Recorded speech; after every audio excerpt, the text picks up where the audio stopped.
started to fall, and where were you? How could I know you were falling too? Grabbing the wind, cutting my skin, but it's hard because I'm falling. Tell me why I'm falling.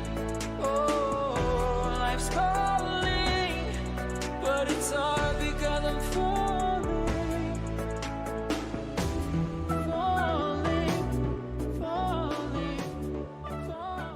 Welcome, ladies and gentlemen, to the Nemesis Gaming League, where the grind continues. We are back for a little bit of not something that we usually do. It's a Friday, and we've got 3 matches for you here tonight. We've got 2 Novice League matches and a Titan League match for you tonight, so it's going to be some pretty good action. Your boy Psychonautic in the booth, ready to bring that action straight to you, and I'm joined by someone who is quickly growing into a legend in the Nemesis Gaming League, Jeff Masters. How you doing tonight, partner? I am doing all right, Psychonautic. This is an interesting match that we've got coming up, and it's one that I feel like is going to be very. I think this is a key match for who's going forward. The talk of the town right now is Ignite, and the matchup is going to be Pawns and Ignite going at it. Honestly, how this match plays out, I feel like could be a game changer because Ignite, they're on a hot streak right now. They did pretty well against their in their play-ins. They swept and they got a forfeit win last time they were playing, but also they had an upset against Frost ever since they had a recent roster change, and really Ignite have been on fire. So they're kind of like, and me and myself being in the Novice League, Ignite's looking like a team that's they had a rough start, but once they got that roster switch out, they've been on a fiery, they've been on fire lately. And so Pawns have a lot to look out for. And really, I think the rest of Novice, if Ignite should win here tonight up against Pawns. Yes, they certainly got quite a match in front of them. If we could throw the playoff bracket up on the screen for everybody real quick, we'll see a little bit of a rundown on what we have going on.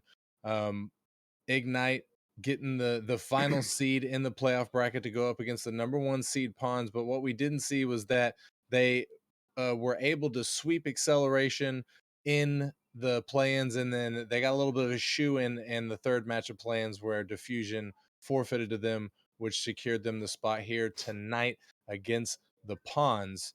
And so we see, actually after this match, right below them, you see Crows versus Spitfires. We'll be seeing that as our second match of the night. So by the end of the night, we'll have that first semis filled out as far as the Novice League goes.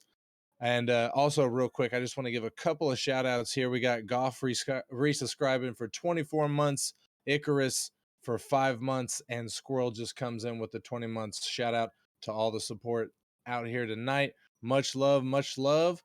And yeah, Ignite versus the Pawns, Jeff Masters. It's looking like people are starting to get in here.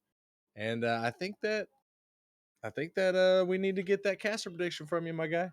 Honestly, it's just hard for me because I was looking at the history of these teams is that Pawns has beat out Ignite 4-1 before every time that they faced off, right? But Ignite have been on such a good run. Now, unfortunately, you can't really tell based off of their last game because they did get a forfeit win. So you don't really know how they were going up. But honestly, playing against Frost myself, and they took it all the way to the end and reverse sweeped. Ignite are doing really well right now.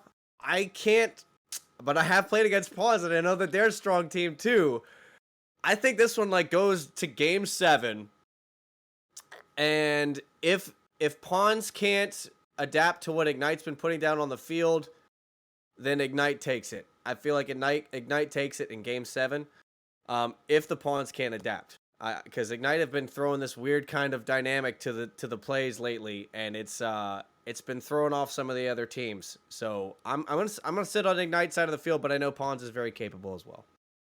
Well, it looks like the Twitch channel or the Twitch viewers are agreeing with you 60% in favor of Ignite. And then the Nemesis Discord community, look at the survey real quick, is showing in favor of Ignite as well, 44-31. So it looks like all around everybody's in favor of Ignite. We'll have to see if the Pawns are able to upset that. It's kind of odd, to be honest with you, Jeff Masters, that it looks like everybody seems to be voting against the #1 seed of the regular season. Yeah, we'll see how it plays out. As now we've got the players on the pitch, and I even see Icarus in the chat trying to give a couple of hints. He's saying you can't give Ignite space because they will use it against you. They got to play physical. So we'll see as the game unfolds what'll happen. But already you've got Ignite finding the back of the net. Rooney does start things off. Rooney being arguably the star player of this Ignite roster. Ignite was having a terrible season until a trade came through, bringing Rooney over, and he, I wouldn't say single-handedly turned this team around, but he's definitely been a massive boon to the team and has helped bring it to where they are today. Is Charles coming out of the corner, has the 50 with Malo. Mr. Silent off the sidewall in the mid. Rooney's going to beat him out, putting that on net. Malo cannot get back in time. Rooney scoring his second goal of the night and taking the lead to 2. Yeah, unfortunately, that little transaction off the side wall, I'm not sure where the teammates were positioned for pawns. A lot of space right there, and clearly looking like Mr. Silent was not going to have that play off of that wall, so he had no help from his teammates, and that's just kind of 2 free goals I feel like that pawns have given up early on. This is still game 1, teams warm up, but Pawns have got to do a little bit better than that to see finally some good passing plays to each other. And they finally found some pressure onto Ignite's side of the field, and it's going to be Malo to break the silence for his team. It doesn't take much once the Pawns get going. Threat with a nice pass off the backboard, and that backboard is going to kill you every time in the Novice League. Jeff, I don't know how the Whelps fare on the backboard, but I know whenever I was in the Novice League, and seemingly every single time I watch a Novice game, if you just pelt the backboard, you're gonna eventually get a shot on net. Yeah, the backboard does seem to be sort of the weak spot for. I'll admit the backboard is kind of my weak spot in the game. So I've seen that firsthand. So definitely a place to look for. If you don't see anybody up there, definitely take that chip shot. Sometimes you can bait somebody out thinking it's a shot, and it's just you're just going for a pass to your buddy in the middle. It works out. But 3:45 left on the clock. It's 1-2, and Pawns still have a shot. Definitely still have a shot after a really nice clear here down to the midfield. We'll see if Ignite can extend the lead anymore as Vita comes in taking a shot, but it gets immediately taken away. Mr. Silent with a big pinch into the Ignite corner. Is Charles trying to clear it out. Vita gonna help him. Mr. Silent down to the mid. Rooney's there, he pops it up. Rooney looking to follow. No, he pulls off of it. Threat's there, 50s with Charles. Out to the mid, Vita's there. His shot just gonna go wide. And that's the second shot that he's missed tonight. He's got to be feeling it right now, Jeff Masters, hoping to get his accuracy dialed in. Yeah, I just say first game jitters. This is playoffs. So you're fighting for a spot right now. Sure, it's only game 1, and there's 6 others after this one potentially, but I feel it myself every time first stream game comes on. You just got to get past those first game nerves. Vita's had a couple of shots, and even he had a whiff earlier on that might have turned into a goal, but so far kept the team and the score the way it is. But we'll see as things continue to go on. He's already got a pass here to Charles, and maybe a little something going on to the backboard, but nothing quite falling. Good defense from Pawns. Yeah, Rooney getting up there and showing off his mechanical skill, almost finding an incredible angle there off that backboard. Malo in the midfield. He's going to dunk it off of one of Ignite's cars. Vita missing his touch. Threat's there. Can't find the angle. Mr. Silent coming in for it, but Charles remains strong on the defense. And Charles taking a shot. Malo gets back in time. Makes a save on the goal line. Rudy with the shot's going to go wide. Malo trying to mount the counterattack. Malo trying to follow. He's going to bang it through out to the middle. And he sinks it, tying us up at 2. Oh, man, that play from Malo just coming around the corner is Charles. He does what he can, but he's got nobody to back him up. Great passing play to the middle, and Threat puts it away. We've got a 2-2 game, ladies and gentlemen, 146 still left on the ticker. It's starting to heat up out here on this field. The ball gets touched by Charles. Malo's there. Malo there to follow it. Sending it into Ignite's corner. Malo off the backboard a little bit too hard. Threat getting to it, but he can't get an accurate shot. Vita's going to clear that out. Rooney popping it up. And he dribbles it past the defender. Rooney taking the lead for Ignite. Honestly, beautiful display of mechanics and something you don't see all that often in Novice. A beautiful ground-to-air dribble. Gotta love the control from Rooney, and just caught Pawns absolutely sleeping on defense. Savage move, if you ask me, and I want to see more of it going forward. Yeah, Rooney looking hot. As I stated earlier, the man to look at. Ninjas, my Novice team, the Ninjas, were actually looking at getting Rooney. It just didn't work out for him.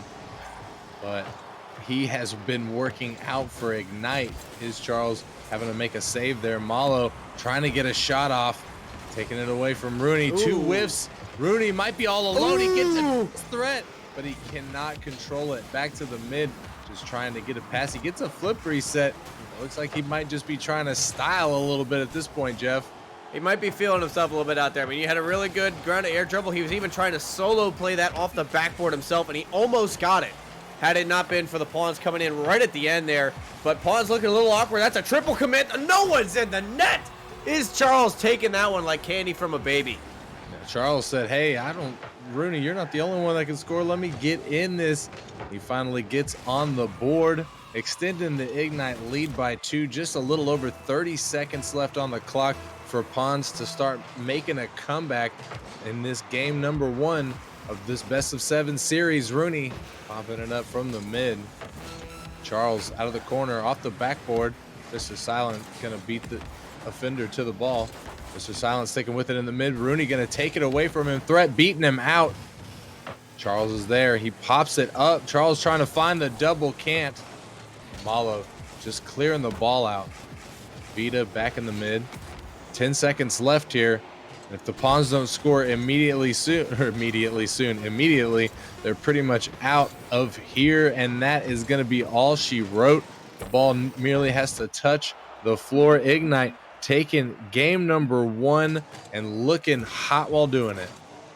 Yeah, you know, Ignite, really, it's like you said earlier, Rooney, although I did see the game versus Frost, and Charles was also part of a very key part of that one as well. Rooney is definitely something to look out for if you're Pawns, and they're giving a little bit too much space, clearly, to Ignite, and Ignite know how to play the ball really well, and Pawns look like they're struggling for that ball control. Into game number 2, my word of advice, you guys got to play a little bit closer, try to get some passes to each other, open up the field a little bit, because right now, and even just the sort of just kind of the rotations. I mean, they're not trusting each other a whole lot. They're struggling to kind of get the ball cleared out.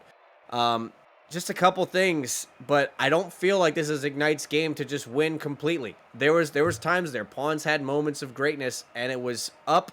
They were tied 2-2. The last 2 goals, I just kind of feel like they didn't necessarily have to happen. And I feel like Pawns still have a very valid place in this game. They just got to work on a couple things on their defensive side. Yeah, I would agree with that. Also, the Pawns, their first 2 goals, Ignite's first 2 goals were pretty much given to them by Pawns, just making, as you already addressed, rotational errors, more than likely a couple of communication errors, and they just left it their nets wide open. But the other 2 goals that came from Ignite were, worked for, the air dribble coming from Rooney and such. But will Pawns be able to make a comeback here? Will they be able to stave off this Ignite roster's offense? As it seems like once they get going, they just really heat up and move things quite, down the line, if you will.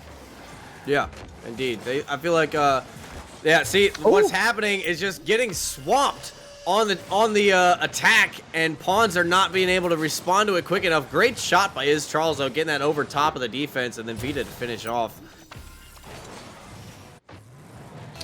Yeah, Ignite starting things off early.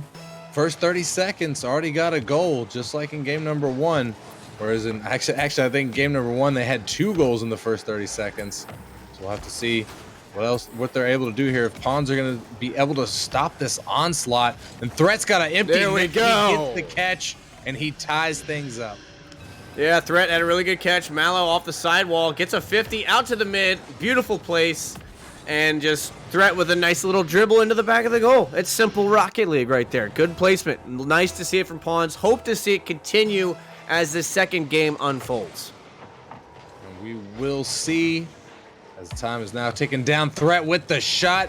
Charles not able to get the clear, but Vita gonna help him. Vita can't block it in the midfield though. Rooney, therefore, pops it up. Charles sending it down. Mr. Silent to send it back. Malo off the sidewall. Rooney gonna get there just in time to make the stop. That was almost Pawns taking the lead. Rooney off the backboard. Vita's there, takes the shot. Oh my goodness. It looked like a fake came out. I think what happened was, you know, that first shot from Rooney caught Silent off guard. Threat was backing up, expecting to get the save, but then he saw his teammate go, and I think it's just a bunch of double committing, really, that caused that one to happen. And it didn't have to, but nonetheless, here we are, and already another shot on net as Vita gets a really good kickoff, blocked away from Threat. Good save. Can they clear it out and try and turn this into a counter-strike opportunity? Malo's going to take that down. Malo with the shot. Oh, no, it's going to go wide. Nobody from the Pawns there able to help him out. Malo last back there.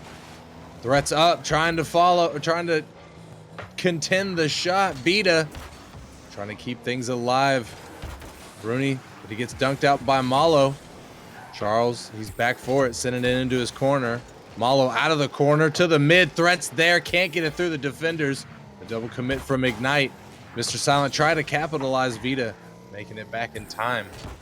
3 minutes left on the clock. Ignite is up. Malo gets it through two of the defenders, and nobody from Pawns is there to capitalize. Mr. Silent sending it off the backboard, and that is not what you love to see, Jeff, if you're a Pawns fan. Yeah, honestly, it was right there, and just nobody in the mid, and then even afterwards, the follow-up shot, pass came mid, no one was there. I mean, you could blame whether or not the pass needed to be made at that point because no one was in mid. I don't know, but still, Pawns sloppy right now out on the field. This shot here high, and Malo following it up. Finally some pressure. They need to get some pressure onto this Ignite side of the field. They've been stuck on their own side more than they like, and right now Pawns are not a team that are thriving on their defense. Their defense is looking really sloppy right now, and Ignite are on fire on the offense. So you got to switch that around. Make them fall back to their own side of the field. Be with each other. Make sure you can get some plays. Because clearly, like here, Malo taking a shot off the crossbar, but is it going to fall in? Solid defense from Ignite. Finally, it looks like Pawns starting to turn it up a little bit out on the field. And not only that, but Pawns dropping opportunity after opportunity because it seems like they lack a second man. They got a first man and two third mans. Neither the second or the third man willing to commit on these balls. Now, we've seen twice where they should have had a goal. Pawns essentially should be leading at this point, but Ignite is still with a minute 30 seconds left. Rooney not able to get his second touch. Malo gets a touch on the ball but doesn't get it on net. Threat putting it out to the mids. Mr. Silence there but can't get it through. Good defense coming out from Ignite. Rooney leaving it. Mr. Vita pops it up. He's got plenty of time to work with. Flicks past one in the mid. Threat to put it down. That ball's just floating. Rooney getting to it. Sending it all the way back into Pawns' defensive zone. Ignite looking to just run down the clock at this point, which I gotta say, Jeff, is probably the best strategy that they could have right now. I mean, really, yeah, because with the idea that Pawns can still come back, which they've shown that they can, even right here taking another shot at the net, you kind of do want to take the time off the clock. I know Pawns are a very capable team. Right now, for whatever reason, they're just not, they don't seem like they're confident, like you were mentioning earlier. They need, I have seen plays where they can clearly beat Ignite to the ball, and they're just not challenging. I sometimes wonder why some people don't even try to challenge the ball at least. If you've got somebody behind you, just throw yourself at it sometimes. Because you got to, but all this crossbar is being an absolute fiend to Pawns. I think I've seen like 4 or 5 shots come off that crossbar. Time ticking away. They do not want to go down 2 games out of the break. Can they get it going towards the end? Mr. Silent pops it up. It's in the corner. Where's Threat at? He's sitting in the third position, keeps it up. Mr. Silence up in the air. Last over him. I've honestly never seen such a tense couple seconds, and the ball's just dancing around the net, but it's not going to fall. As Pawns did not get a shot in the back of the net, but plenty of shots on goal. Yeah, and to be honest with you, Jeff, I think that's kind of one of their problems. I mean, they almost tripled the amount of shots that Ignite took on the net, and they were only able to bag one. I mean, yeah, Ignite did play some really good defense, but Pawns also dropped a lot of opportunities. That game was honestly the Pawns game to win, but Ignite just got the lead and then just played solid defense. They didn't have to do much because Pawns, while they may be taking, 12 shots on net, most of their shots are not very threatening. They're easy saves. Yeah, exactly. And there's a lot. There's a lot I feel that Pawns can still bring to the table. I just don't know why it's not quite clicking, but there's so many opportunities I'm seeing out on the field that Pawns could be pouncing on something or, getting a pass to another teammate, not making such of a bang of a shot. Try to get more ball control because they're losing out. Once the ball gets past where their car can reach, they're not reading, like they're not going up for read blocks or dunks or anything like that. They're throwing the ball to the other side of the field, and right now their gameplay, once it's out of their possession, is not really good right now. So they've got to really play ball control. They're down 2 games. They've still got a couple more left. They can still got a couple more of safety net games, I guess, before they're put on well, I guess this one being it could be it. But I feel like they can still come back. I just want to see things tighten up a bit and bring those shots in on net and also just kind of solidify the rotations. Yeah, and things will have to tighten up for the Pawns if they expect to stay in this. They're now down by 2, and oh my, the pinch coming out, and nobody from Pawns, I don't think they could have even saved that just because of the nature of it. It was unfortunate just how that one kind of pinches out. Sometimes certain challenges work, sometimes certain challenges don't, and that's just one of the cases where it doesn't work out for Pawns. But good kickoff. No one's in the back of the net. Mr. Silent to return the favor within 5 seconds of the next kickoff. The immediate clap back from Mr. Silent, and he's not silent anymore. He's showing up now. Pawns need to carry this momentum forward. They need to get not just a regular lead. They need to get a kind of a hefty lead on this Ignite roster, I think. Because Ignite's got to be feeling themselves right now. Their mental is absolutely in peak condition as they're up by 2 in this best of 7 series, and they know that if they can just get another win here on Pawns, Jeff, it's probably doomsday. It's going to be a sweep for them just because Pawns' mental is going to be in the gutter. Yeah, unless they have one of those moments where like you're backed into a corner and you just decide to play better. But from what I'm seeing right now, that doesn't look like it's going to be a likely case for Pawns. Oh my gosh, what a read from his Charles, trying to get that dunk to himself. Almost makes it happen. But yeah, Pawns, this is a very key game because if they don't win this, they are going to be down 3-0. And then it is only reverse sweep or go home type of territory.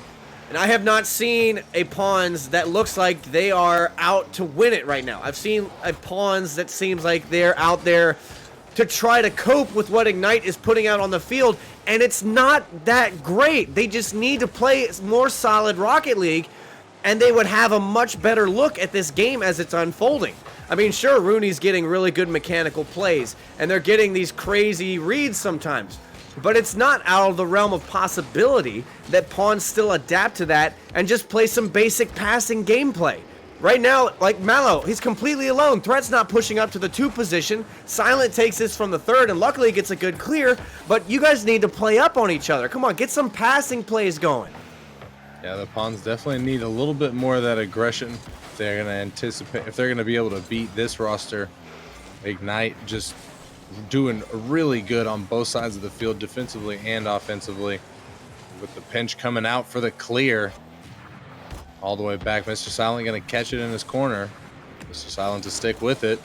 Charles takes it away in the midfield. We have a Rule 1 on the field. Oh my, Rule 1. Oh yeah, Malo versus, I can't tell who, Rooney. Oh, and it gets broken up, it looked like. No, it's still there. Is it? Oh, it It's looks like still there. somebody bumped into him. So it looks like you got. Well, no, it's not Rooney. So I guess it's Vita. Is it Must Vita be. that's been? Yeah. Oh, it's Vita and Mallow. They're just sitting in front of the net right now. I mean, Vita's been I feel like you got Mallow, who's the more solid player for Pawns, stuck in that one, and then also Vita. He's like, well, I don't know. He might be more the, not that he hasn't been playing, but oh man, is Charles, what a read from the pass. What a play from Ignite. Rooney showing off those mechanical skills, gets the air dribble pass. Is Charles just ready for it? You can tell these guys have been playing together, preparing for this match against number 1 seed Pawns. And that 2v2 is going to work out in favor of Ignite. Ignite now up by 1 with a little under 2 minutes left on the clock. Pawns, gotta say, Jeff, I'm worried about them. They can't be down like this. You know what I mean? That I don't think that they're going to be able to come back from this. Ignite, once they get going, we've seen that they're pretty much unstoppable. Yeah, they are an early lead, take it, an early lead, hold. But you know, they still got a minute 25. Pawns have not showed anything lately that they can come back in a situation like this, but I'm not putting it past them. But it is not looking good for Pawns right now, and even that bumping play from is Charles trying to set something up, even mess with the mentality of what Pawns is right now. The pass to Silent goes blocked by Rooney. Shot from Mallow. What a save from Rooney, as he had hardly any boost to get to that, but just showing you how tough Ignite is going to try to be for them to even try and get a score. Mallow trying to get some offense going, trying to get a pass threat actually there for it, but Rooney bounces it out of the box. Mr. Silent trying to get a little mechanical himself, but it gets blocked away. And the final 30 seconds start to tick down. Threat looking for a double, doesn't get it though. The ball bounces out of the Ignite square. Rooney's there with it. He gets blocked out. Vita popping it back up, looking for Rooney with the fake threat. Not faked out. Gets the save. The final 15 seconds now, counting down. Pawns need something, and they need it now. They've got enough time for one more offensive drive. Out of the corner, Charles with the touch threat, not going to commit to the ball. And with the final seconds here, Charles looking to find Vita in the mid, but Silence sends it away. Ignite are your victors for game number 3. They're now sitting at match point, ladies and gentlemen. They only need one more win to advance to the semifinals. So honestly, if you're Pawns right now, you take that timeout. If they are aware, I hope that they are aware of the timeout, because they need it right now. It is questionable that they didn't take it after game 2, but they definitely need yeah, there we go. Mallow's calling the timeout. That's what the team needs right now. They need to sit and think a lot about a lot of things. There's a lot that needs to get changed out on the field. But it's kind of hard. I could go on for a while talking about all the things that I could see Pawns changing up to try to adapt to this, but it just really comes down to just play better basic Rocket League, right? You push your first, your second man is there for passes, your third's there in case something goes wrong. Right now, it's like you mentioned earlier, it seems like you've got one guy who's playing up. The other two are playing in like this 3-2 spot where they're kind of in the middle of nowhere. So when it gets cleared, then everybody's got to go back. And then they lose all sense of pressure. And then once they're on their own side of the field, then everything falls apart. Ignite knows how to play this ball too well. They know how to pass the ball too well. You've got to stop giving them so many opportunities. So you have to make better choices yourself as a team so as to not give away possession to the others. But I think Charles is accidentally joining up. We might have to restart the lobby here in a second if it actually goes through. I thought they fixed that to where you can have someone sit in the lobby and it doesn't start the clock. Oh, that might be. I don't know. But yeah, there's a lot for Pawns right now. I still want them to come back because I don't like seeing any team get swept. And not that I feel like Ignite's not a sweep-worthy team. They are playing really good Rocket League right now. But right now, Pawns aren't showing up to the field. And if Pawns show up to the field, this is not a sweep of a game. But you know, it is what it is. I hope that they can come back. It's just do or die for them, Psycho. And, you know, I just don't want to see them go down 4-0 and not even have anything to say about it. Yeah, it's going to be a tough position to be in, to get being the number 1 seed, getting swept out in the first round by the team that I think was the very last seed in the play-ins. I think it was seed 10 in the play-ins. That's a rough position to be in, but that is the position that Pawns seem to be in right now.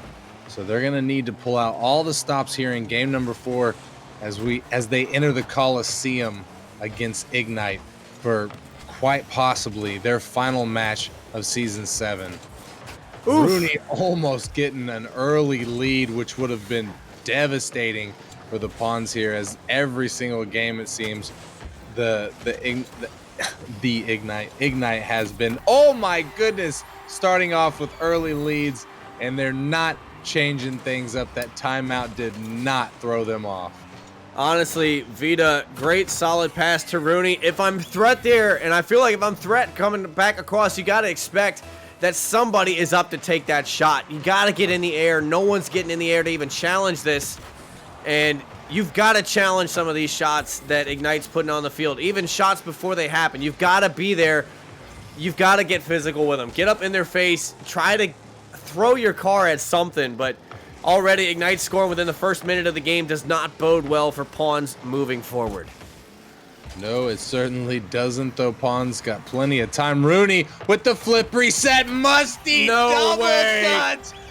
No way.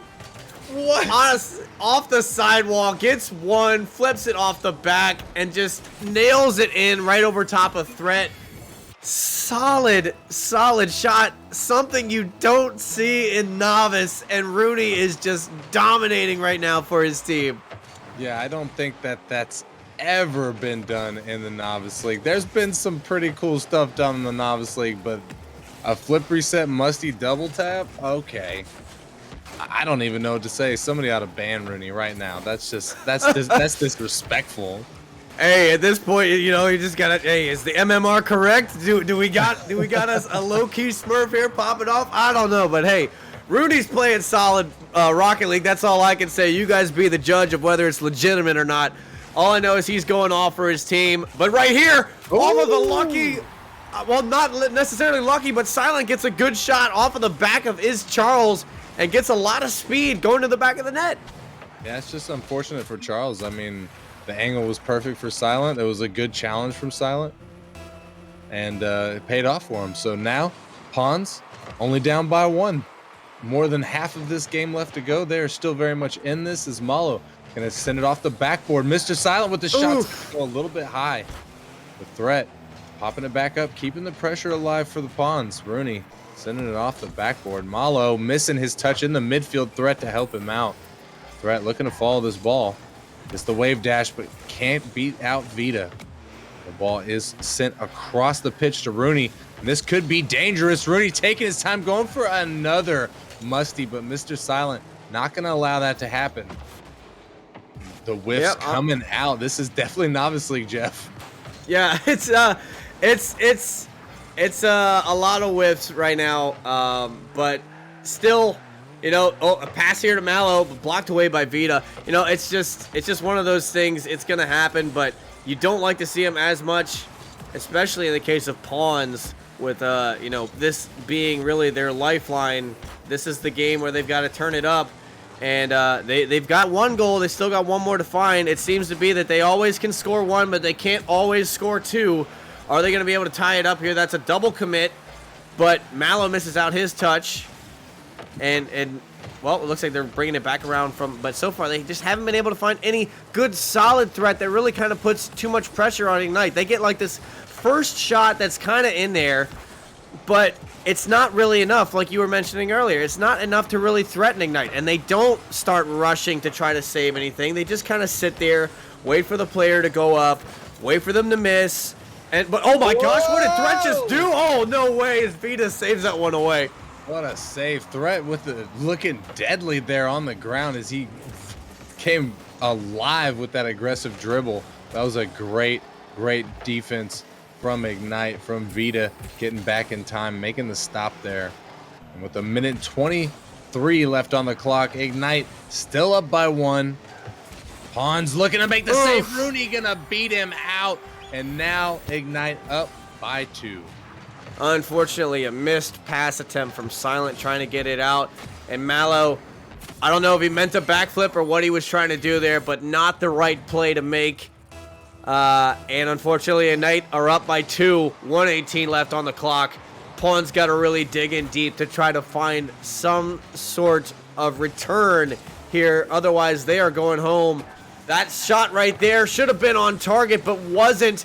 A breakdown in the Ignite rotations, and even Vita popping off center this one on net, but Pawns weren't able to take advantage of it. They got to try and find a score right now, really soon. Otherwise, they are going home with a 4-0 sweep against a team that nobody thought was going to do all right, but suddenly have been doing way more than originally anticipated.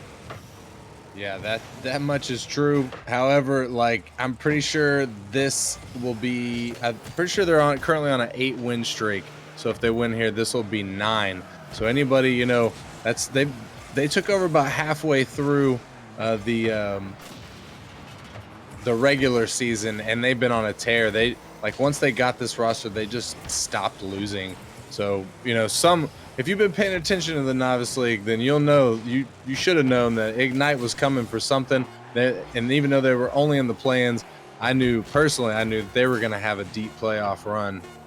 And it seems like that is exactly what's going to happen here, as the ball just needs to touch the ground at this point for Ignite to have swept. But Charles going to get one for the road and take that game 4 win for Ignite. It's sweeping the Pawns and sending them home, ending their season. What a way to break into the playoffs. Yeah, honestly, you come up and you just lay down the smackdown, really, on the number 1 seed in Novice. And whew, you look good doing it too. I'm not even going to lie. They looked solid. I know also what I expect from this team moving forward. If my team and the Whelps, you know, if we go forward, this Ignite team is going to be something to watch out for sure. They showed up. They played Rocket League. They played it well, and Rooney and his Charles really just popping off way beyond what I think anybody expected the Novice League to be capable of. And what a matchup. Unfortunately, it went out with a sweep. Pawns didn't even get a goal. I mean, a win to their name. But sometimes it falls like that. But it was an interesting game, and GG's to both teams. Yes, indeed. GG's to both teams, especially to Ignite. Congratulations on securing your spot in the semifinals. And I believe we're trying to get an interview with the man himself, Rooney. If we're just looking for him to join up in a VC so we can get him dragged. There he is. He's in the waiting room right now. We're going to get him dragged up here in here into the booth, and then we will be talking to him. Rooney, how you doing tonight, man? You are looking fantastic out there. Popping off, dude. You need to stream my game again so I can pop up. Well, congratulations on your win there, buddy. Congratulations on securing your spot in the playoffs. And congratulations on hitting what is probably the nicest clip in the Novice League ever. Bro, I was shocked that I was shocked that I made that too. Because I didn't expect to again. It just happened. But yeah. Well, hey, Rooney, what was your what's your mentality, right, going into this up against Pawns? What are you guys thinking beforehand? Obviously, you guys played really well together, but what did you guys try to do to get ready for this game? we actually just did the good old cash and all that for an hour. For an hour? Yeah. Oh, it takes y'all an hour. You guys get ready to smack down the number 1 seed in Novice. Hey, respect to you if that's all it takes, because honestly, you guys are looking solid out on the field. And Rooney definitely, as Psycho was mentioning earlier, what a shot. That is impressive beyond words, sir. I know you got to be feeling amazing right now going forward. Oh yeah, I'm definitely got my confidence boost from that shot. But we got some games in yesterday, and then we got some games in today, and yeah, um, I'm looking forward to. I think we're facing the Crows now. Well, that depends, because the next match lined up for tonight is actually Crows versus the Spitfires, and that Oh, leads me to my next question. Depending on who wins that, obviously the victor of that match is going to go on to face you guys in the semifinals. Are either one of those teams a threat to you? um, Spitfires are a threat to us. Crows can be a threat to us because is it Chad, my boy? He's pretty good. All of them out there are pretty good. But yeah, no, they're both are pretty potential threats. All right. Well, like Jeff, you got anything else from my man Rooney? Honestly, no. He's pretty summed it up. It's pretty basic what Rooney and his team do. It's just rudimentary is fundamental. And honestly, Rooney, now that we've got you in here, just wanted to say congratulations to your team. You guys definitely played the more solid Rocket League, and I look forward to seeing more of your matches as they unfold in the future, sir. Thank you. Yeah, you guys played good tonight. Congratulations on the semifinals and good luck on the rest of your playoff run there. I appreciate you taking your time out of your day and joining us up here in the booth for this interview. Hmm. You too.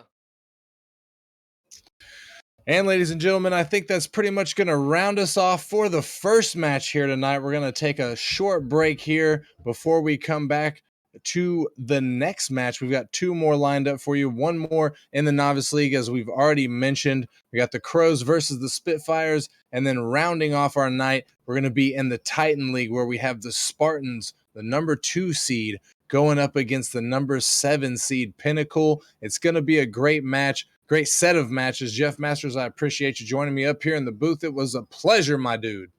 Yes, sir. Honestly, it always is Psycho whenever we're teamed up. But yeah, definitely don't leave. There's more action to come, and you guys are not going to want to miss it.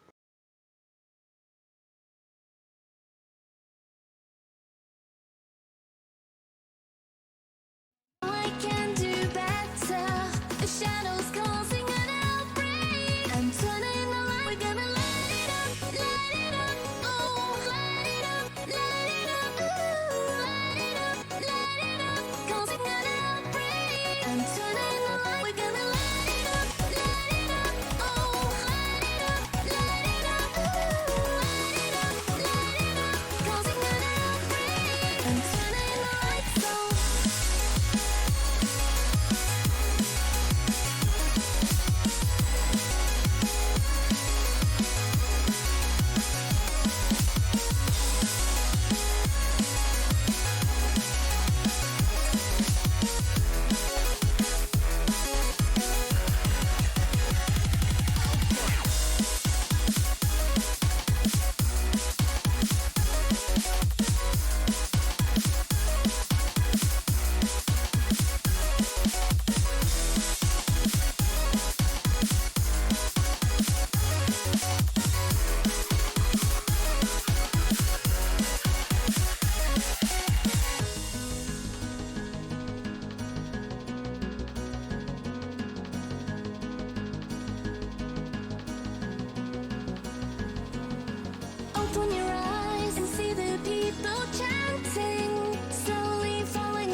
Go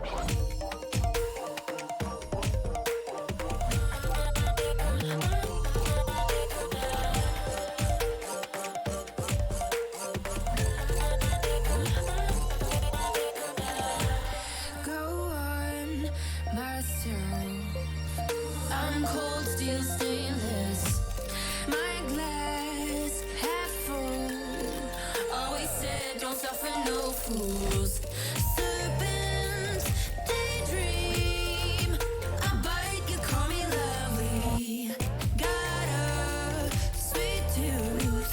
I'm gonna get the sugar from you. When they say I'm a machine gun, I take it as a compliment. Honey, you should know I can be a weapon.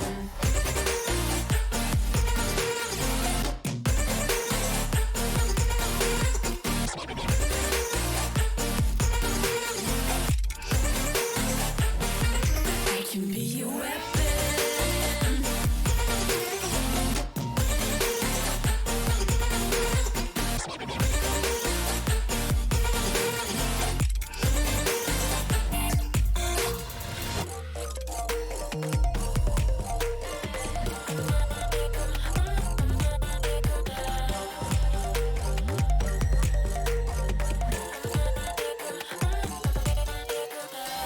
Kinda cold-blooded, selfish.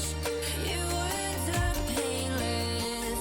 I like when I drive and it feels so dangerous.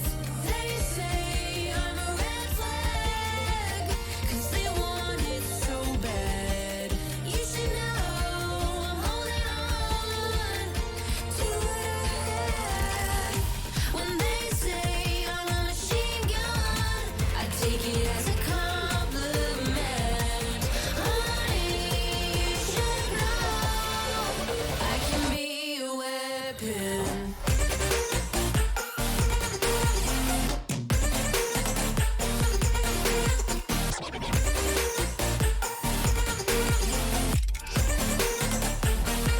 I can be a weapon.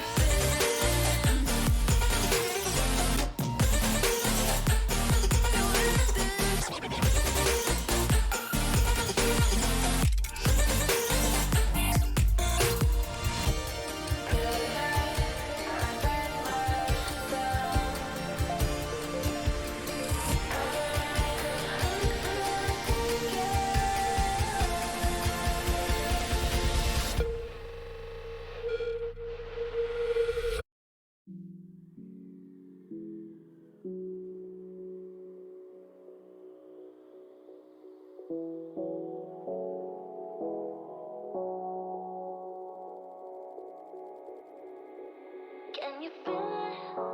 The fire in your soul, leaping at the chance for love. Can you feel it? Haunting your senses, letting all your feelings go. But I can feel it rushing through my veins. Your love's the only drug I know.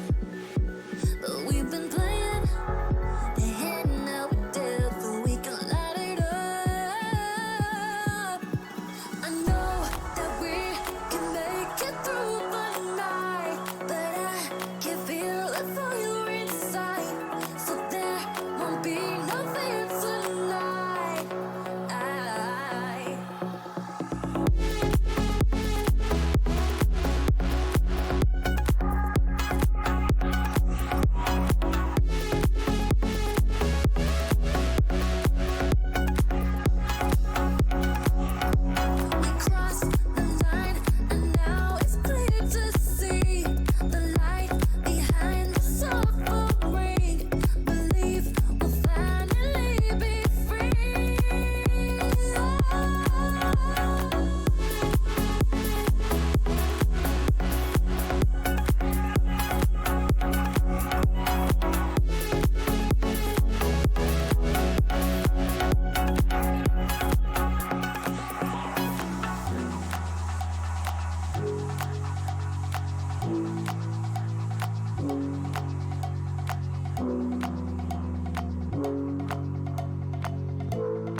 You're a stranger, stuck inside my head.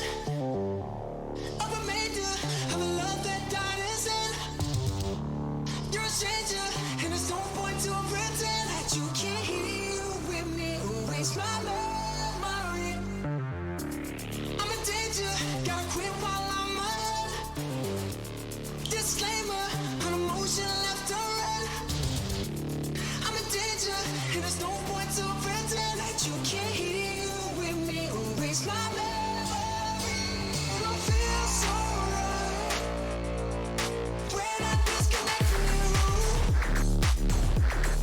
Hard to say what we do. It don't feel so right when I disconnect from you. Hard to say what we do. It's finally catching up to you. You're a virus, you're crawling in my skin. Like a hybrid of a blessing and a sin. You're a virus, and I got no medicine. I hope you play in me. You're thoughts into me. In the fire is a life I used to live. On the wire, controlling me within. In the fire, there was nothing left to give. Why would you play in me? Drove your thoughts into me. It don't feel so right when I disconnect from you. Hard to say what we do. It don't feel so right when I disconnect from you. Hard to say what we do.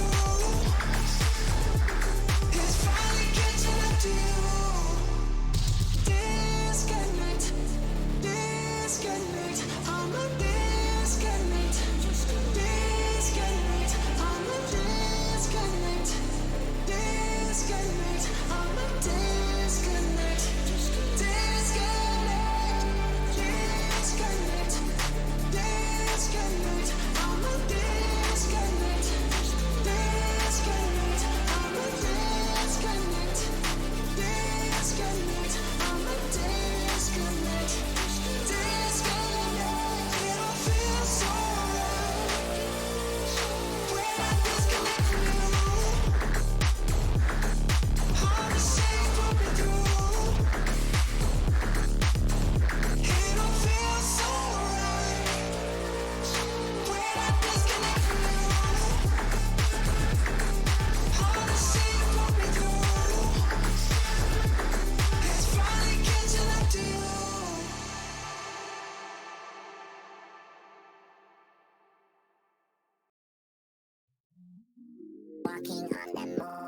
Walking on the moon.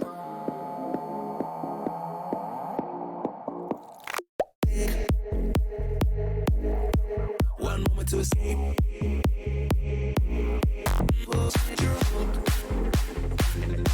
You're walking on the moon.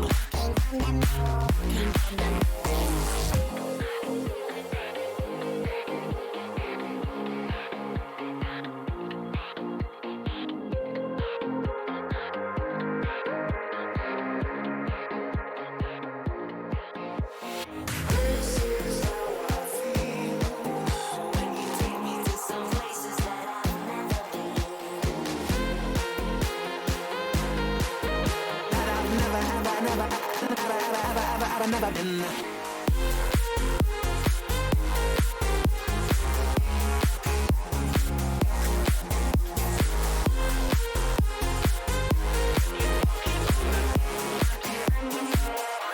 And dance again.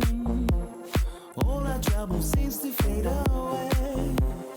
This is how I feel when you take me to some levels that I've never been.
started to fall, and where were you?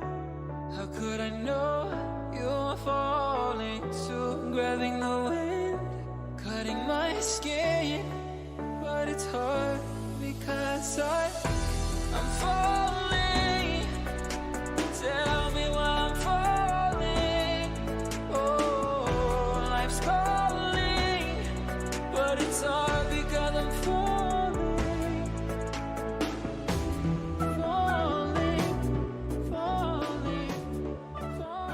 Welcome back, ladies and gentlemen, to the Nemesis Gaming League, where the grind continues. We are back for our second match of the night, still in the Novice League. We've got the number 4 seed Crows going up against the number 5 seed and returning, or rather defending champions, the Spitfires. Your boy Psychonautic still in the booth, ready to bring that action straight to you. And I am joined by my GM and slave driver, Speed Demon. How you doing tonight, bud?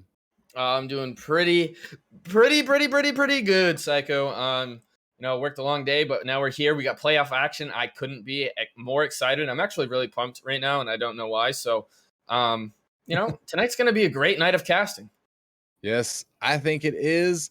I think this game is going to be a really good game. If we want to take a look, ladies and gentlemen, at the screen, we'll put the playoff bracket up real quick. If you're just now joining us, so you can see kind of where things stand in the Novice League. We've got the Pawns versus Ignite. It's not filled in just yet, but the Ignite won that, so they moved on into that semifinals bracket. And now we've got the Crows versus the Spitfires. The winner of this match will be moving on into the semifinals against Ignite, who are looking really good. If you missed that last match, Ignite actually swept the Pawns and did it very convincingly. Yes, I didn't quite get to watch that one. I was still traveling home from a 13.5-hour workday, but from what I heard, it was pretty all out Ignite. And I think this one we'll see a much closer of a game with these two. Spitfires 12-6, Crows 10-8. Spitfires defending champs, so they have what it takes to definitely show and make it to the grand finals and win it. So this should definitely be pretty good, especially with George back on the pitch for that returning team. Yeah, I think so. And as we get directly into this action, Speed, let me hear your caster prediction. Who do you think is going to take this? Can Spitfires continue their playoff run, or do they get shut down by the Crows? I really do think that they're going to get shut down by the Crows tonight, Psycho. I know that's a little bit of an unpopular opinion. Both the predictions, power ranking, and the survey, favored Spitfires by just a few margins, 5% roughly. And but I do think that this Crows team, with Finn, Chad, and Backuppy, all three of them have looked really good as of late, and I think they're going to be able to pull this one off in Game 6. Well, I certainly hope they can, because I'll tell you what, Backup gets a lot of praise from a couple of different players. They always say that he's the best novice player out there, and now is his time to shine and show that off. And I know Finn is making his return. This is his return season to Nemesis, and last time he was here, I think it was season 5, if I'm not mistaken, where he made it all the way to the grand finals with Ignite and ended up, I believe, losing to Frost in the grand finals, game 6 or game 7. So I'm sure he's ready to get back into the playoff saddle and make hopefully a run that's at least equal to what he did in his first season. It'll have to start here in this game number 1. This is a best-of-7 series to decide who moves on to the semifinals. Neither team able to find the back of the net yet. A minute and a half gone so far. Jorb is trying to get that shot, but he just collides with Backup. Paranoid Monk with the long shot and the double whiff from the Crows. Going to end up in a score for the Spitfires. Yeah, and that's a beautiful shot right there by Paranoid Monk. Picking up wide open space in the middle of the field. Decides to put a banger on, and that couldn't have been slotted almost any better. That was pretty close to being almost a perfect top shelf slot there by Paranoid. And he's going to give the Spitfires that early 1-0 lead, and that's not something you want to see if you're a Crows fan, as this Spitfires team does not need any extra space or time or advantage, and they'll beat you anyways without it. Yeah, that's very true. And Jorbage, one of those players that isn't outstanding in the regular season, but if you let this man into the playoffs, he just turns it on. It's like a switch. During the regular season, he's mid, he's doing his thing, he's vibing, but then once he hits the playoffs, it's like he's a completely different player. And if the Crows aren't careful, he might just peak on him like he did Frost last season.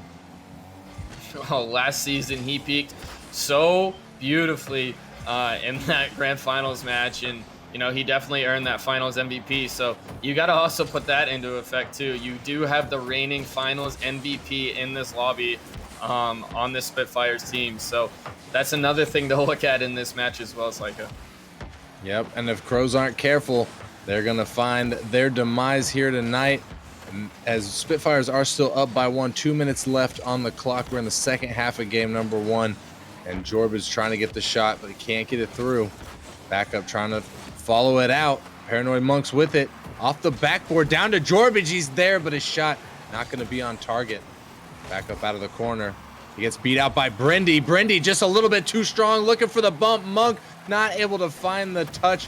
A dropped opportunity for the Spitfires there to increase their lead, but Brindy finding the pass from Jorbage. That was beautiful.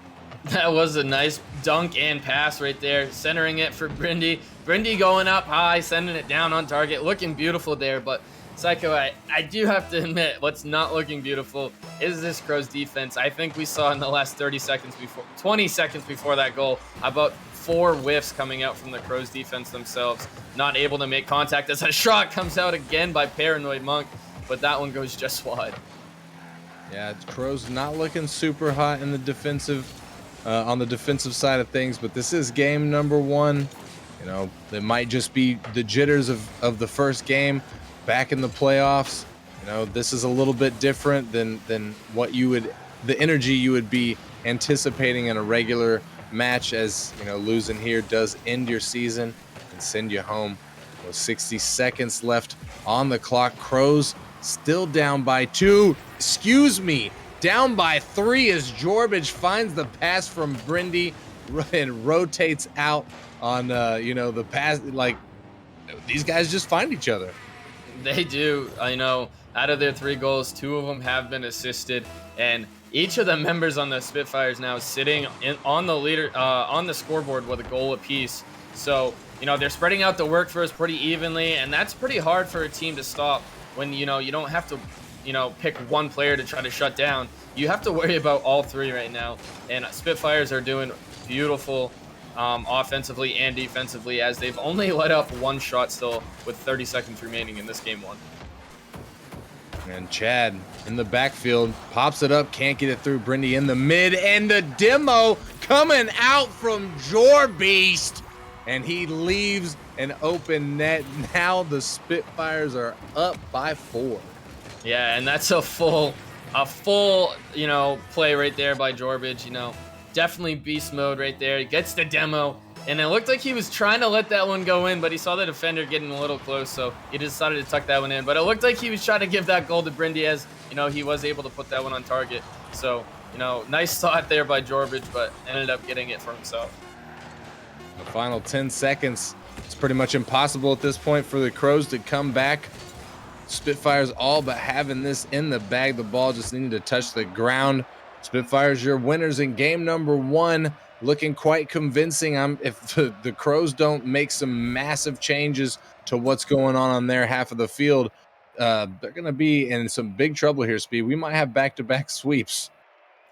Oh, let's not see that. We've seen too many sweeps here in the playoffs. I want to see some good, challenging, exciting game 7s, game 6s at least here in the playoff, Psycho. But I mean, the way the Crows played in that first one and the way the Spitfires played, that is definitely a possibility that we can be looking at if the Crows decide not to turn this around. They definitely have what it takes. I've seen all 3 of these players, really pop off as of late and have looked really good before. But for some reason, I think they just have, these playoff best of 7 stream game jitters, and they just have to find a way to get over it. And, hopefully they're able to do that here in game number 2. Yeah, I'm hoping they are. I'm expecting to see a lot out of this Crows roster. They've been maybe not all of them been hyping up, because backup doesn't really talk too much in the Discord, but Finn's definitely been hyping his team up, saying that he's definitely going to grand finals. He's winning this season. So with all the hype that he's been building behind the Crows, it would certainly be a shame for them to just, well, one, it'd be a shame to get knocked out, and two, it'd be a shame to get swept out. But we'll have to see. Backup making a car change. We'll see if that changes anything for his performance. To be honest with you, Speed, though, I'm expecting to see a lot more from Finn. Finn likes to talk a lot about how big of a player he was when he was on Ignite in Season 5. And that performance right there in game number 1 just wasn't it. And it really wasn't. And I have played with Finn pretty recently as well.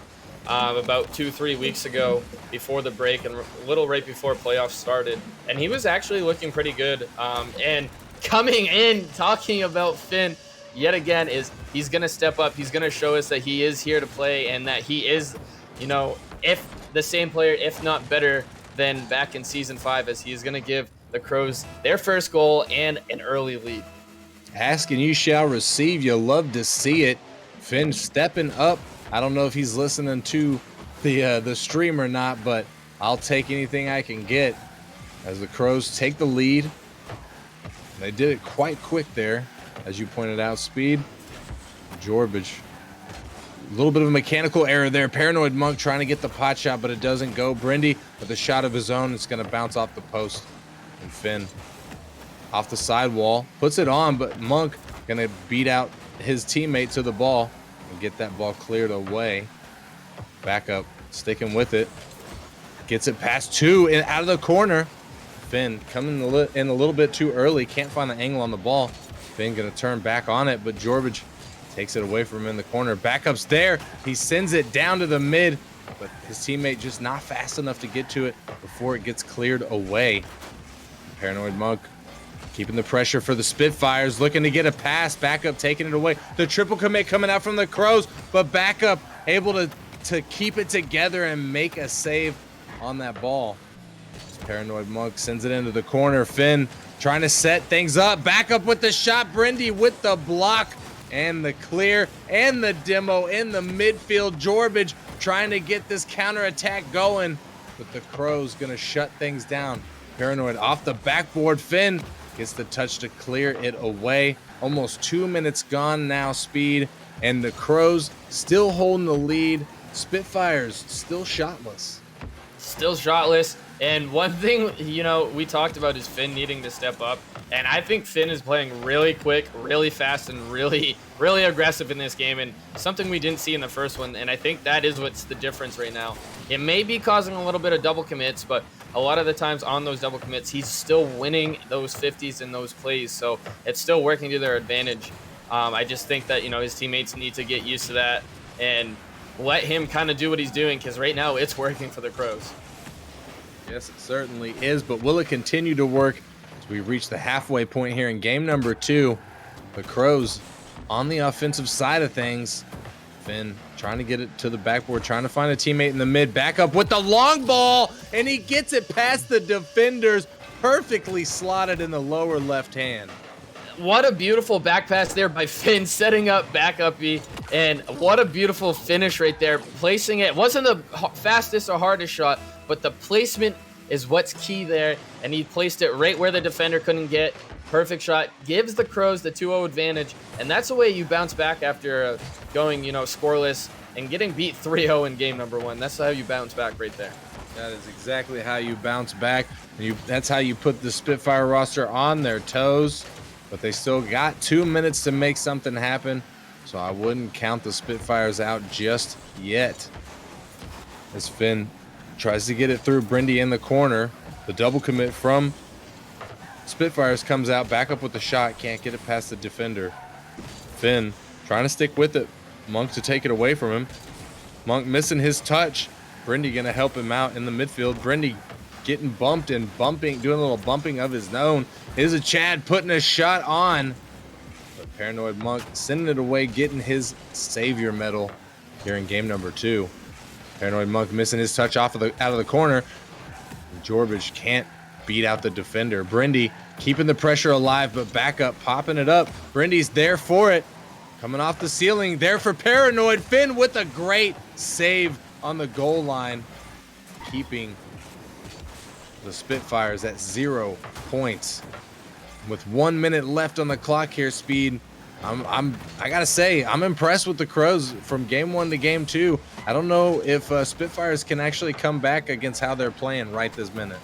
Right this minute, I don't think they can. If they're going to, they need it soon, because the momentum that the Crows have right now is pretty good. They're playing fast, they're playing smart, and they're playing really mechanically as well. Everything's just looking really sound for the Crows right now.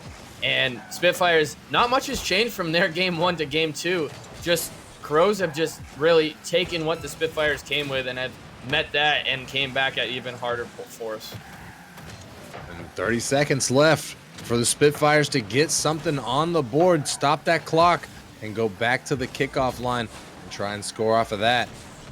But will they be able to do it? Finn trying to find Chad in the mid. This could still be dangerous, but backup's not there. Brindy's got time. Brindy pops it over one in the mid, but Chad just sends it flying. And that is pretty much all she wrote for game number 2, ladies and gentlemen. We only need the ball to hit the ground to secure Crows win. And we have now a tied series, 1-1. And that ball's finally going to touch. Crows officially your winners of game number 2. And yeah, I'd say this is about anybody's game right now. Speed, it's looking like it's going to be a back and forth, maybe a game 7. Yeah, it is looking really good.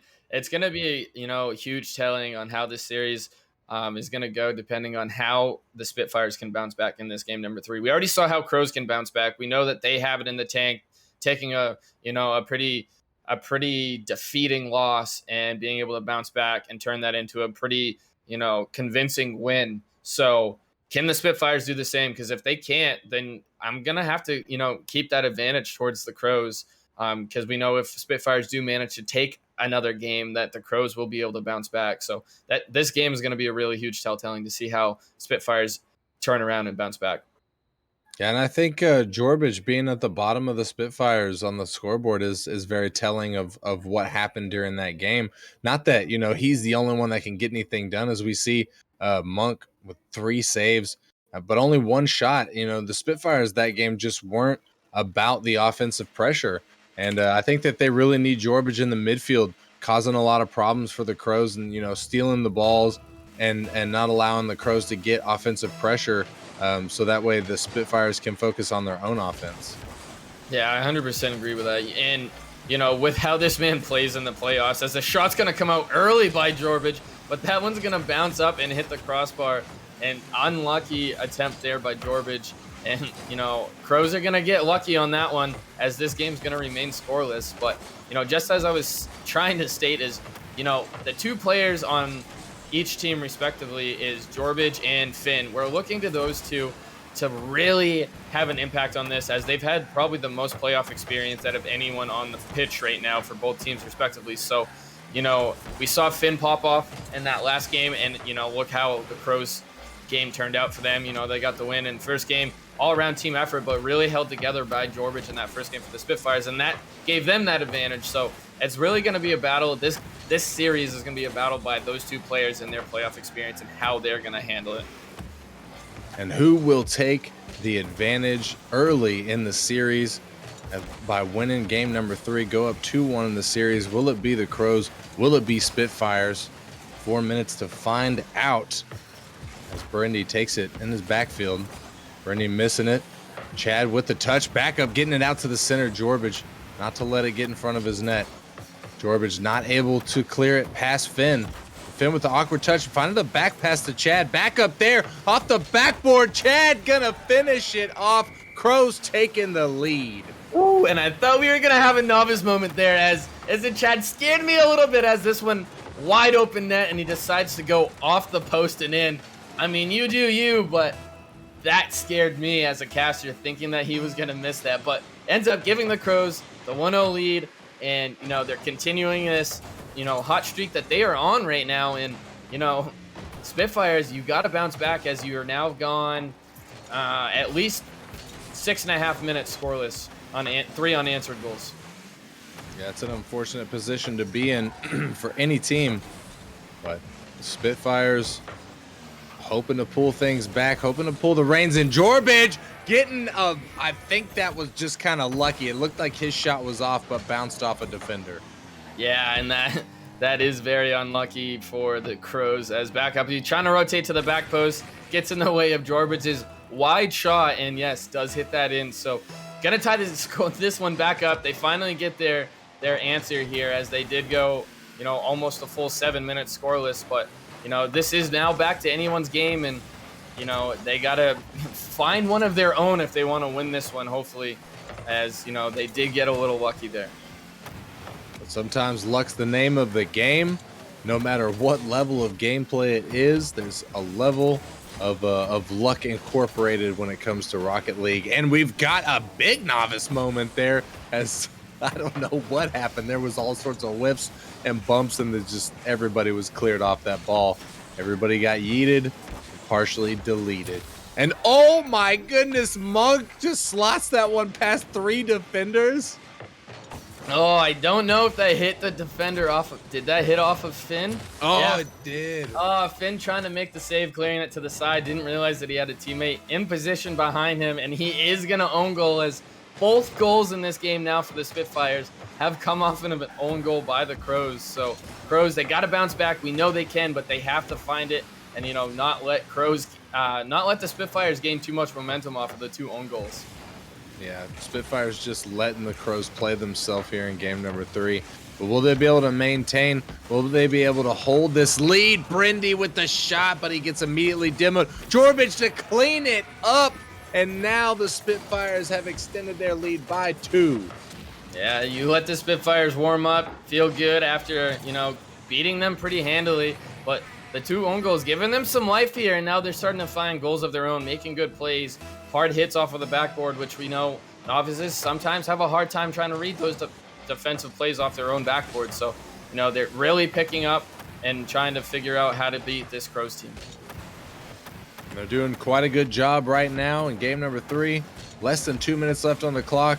They've got a lead of 2. They just got to hold off, play good defense, and wind down that clock. Crows trying to mount another offensive push. Finney in the midfield. Finn with it, missing his second touch.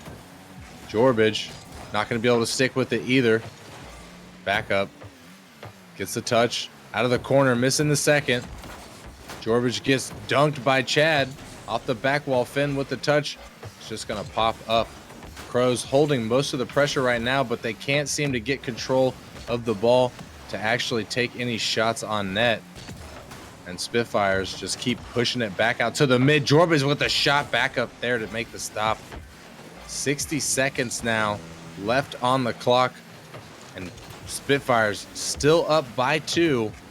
The triple commit from the Spitfires comes out. Backups there to Finn. Finn doubles commits on a teammate and doesn't work into a conversion. 45 seconds left here, Speed. And I'm not sure if the Crows are going to be able to make a comeback, as it seems they're starting to panic a little bit. Yeah, panic coming out, but a good demo there, leaving the backboard open, and Finn trying to get the touch on the missed shot, unable to do so. And now we do hit the 30-second mark here, Psycho, and if they want any chance in coming back, they need a goal now to leave them as much time as possible to be able to get that second one. They need to tie this one up.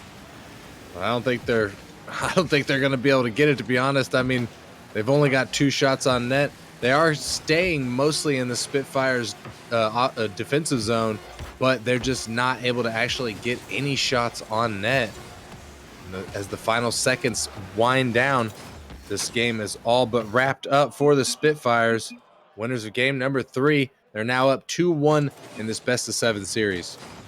Yeah, and, unfortunate for the Crows, 2 of the goals there for the Spitfires did come off of own goals. So, they got to clean up their defense a little bit. But other than that, both of these teams, they did look fairly even throughout this game itself. Just, a little unfortunate touches there by the Crows defensively. However, like you did say, Crows did have a lot of offensive pressure, just didn't really amount to anything, only coming out with 2 shots compared to the Spitfires' 8. But, we've seen that back and forth between all 3 games so far. Games 1 and 3, Spitfires had a huge shot advantage, and game 2, Crows had a huge shot advantage over the Spitfires. So, there is a little bit of a trend going, and we'll see if the Crows can, turn that one back around and get advantage in the shots and come away with another win here. And it does look like the Crows are opting to sub out backup for I'm not sure if backup's the sub or if Embers is the sub, but they're taking back out up, putting Embers in as we move into game number 4. I'm interested to see here, Speed. I don't know if that's going to be the move for them or not, but hey, it's what they're opting to do, so hopefully it works out for them. I hope it does work out for them, as I don't know much about Embers, and I'm pretty sure Embers is the sub. So, maybe it's just a thing where, they're not quite feeling the rotations there with backup or whatever the case may be, and and they think that Embers has something else in store for them that will give them a slight advantage. But they have lost 2. It is now kind of go big or go home. So anything that they might have to take an advantage over the Spitfires roster, they're going to try to do. Yeah, I can't blame them. Try and switch up the strats a little bit, see if it works out, though. It's not looking so good for them so far in the first 30 seconds. I've already seen at least 1 double commit come out, and Spitfires already have 2 confirmed shots on the board. Spitfires are kind of suffocating them right now. We'll see how they adapt in the coming in the rest of the game. As Jorb is taking a shot on net, Embers with the stop. That ball was dangerously sitting in front of the net. Chad descended into his own corner. Embers with the awkward touch. Finn missing his. Jorbage can't get the shot to go, as it's going to go wide. Brindy keeping the pressure up for Spitfires. Gets it past one Finn to bang that one out. Embers missing the redirect in the midfield. Finn's still going to stick with it. But he peels off of it as Chad is going to doink it off of the top of Monk. Embers out to the mid, but Monk with the big clear. Chad all the way back in the Crows zone. He gets the second touch. Brindy send it out to the side. And we still got a 0-0 game. 1 minute and 30 seconds now gone from this clock. Spitfire still holding most of the offensive pressure, though it does seem like Crows are starting to wake up a little bit here, Speed. Yeah, it does look like that, and it looks like Embers starting to get better touches, making better reads on the ball, which you do kind of expect. He did sit out the first 3 games not playing, so, give him a little time to get acclimated. So now that he's warmed up, he's making better plays, it looks like, better touches. Let's see if maybe now he can try to make a difference in this game. Chad trying to go with the solo play. Can't get it past Jorbage. Embers almost finds an incredible angle, but it bounces off the post and out. Finn off the sidewall, gets a touch. Paranoid down to Brindy. Brindy has the 50 with the defender. Embers to send that one out. Finn gonna send it backwards and towards the mid. Jorbage is there. Up to Brindy. Brindy can't get it past the defender. Crows staying strong in the defensive zone, though they're gonna need to get out of their defensive zone and start applying some pressure. Monk gonna start things off for the Spitfires and take the lead. And that's just a great solo play right there by Monk. Beautiful clear, gets the beautiful read, and he's just quicker to that ball. Unable to get there in time was, I believe, is a Chad that was sitting in net, and he's just gonna get beat there. And that's just, you got to give hats off to Paranoid there. That's just a great solo play by him. He was really quick and fast to that. Not something you see too often here in the Novice League. Yeah, it's true. Sometimes you just got to monkey the ball, though. Sometimes you just got to not stop going after it. And it paid off for Monk right there. Embers with the shot, but it hits the post. Finn trying to get the cleanup, but can't get it through. Monk going to hold strong defensively. And Brindy with the block. As Chad trying to get it out of the corner. He's awkward. Gets the touch, but Monk is going to take it away from him. Embers rotated back third. Makes an easy stop for the Crows. Embers with a weak touch out of the corner. Brindy coming in, putting it in the center. Chad taking it away. Brindy trying to get the shot, but it goes off of the defender's car. And Embers clears that one out. Brindy popping it back to the mid. Gonna stick with it. Gets the ground pinch. Sending it towards the net, but Finn makes the stop. Paranoid Monk leaving it for Jorbage. Jorbage coming out of the corner. Can't beat out Embers to the ball. As Monk gonna send it back down. Pressure still in favor of the Spitfires, and Spitfires are still leading this game as we move into the final 60 seconds. I don't know what to say here, to be honest with you, Speed. Crows are doing better than they were in game number 3. That's for certain. They've already got 5 shots, but it's kind of like the last novice game we saw with the Pawns. The Pawns were putting on shots, up to 12 shots in a game, but none of their shots were threatening. They were all just so weak. Yeah, and Embers has had a couple threatening shots that were just wide off of the post that were also on some tough angles, so you can't really blame him for missing those shots that he did take. But I just feel like Embers is playing really well. I think that might have been the right switch there, but again, we're seeing Finn. He's having some ping issues, it looks like, but he's also not playing like he was in that game too. He's not really quick. He's not really fast, but the defense by the Crows is coming out strong. Embers making a huge impact with 4 shots, 3 saves already. You just have to get Izachad or Finn to start really playing with him to make something happen, and I think this could be a deadly lineup for them. Yeah, it could very well be. Monk gonna get one for the road. Gets, I believe, his second goal of this game. And with 1 second left on the clock, that's pretty much all she wrote for the Crows. Spitfire is gonna be the winners of game number 4. They're now sitting at match point, and it looks like Finn's asking for a reset of the server after this match. He was dealing with some ping issues. Yeah, and that is unfortunate. Almost the whole game I did see,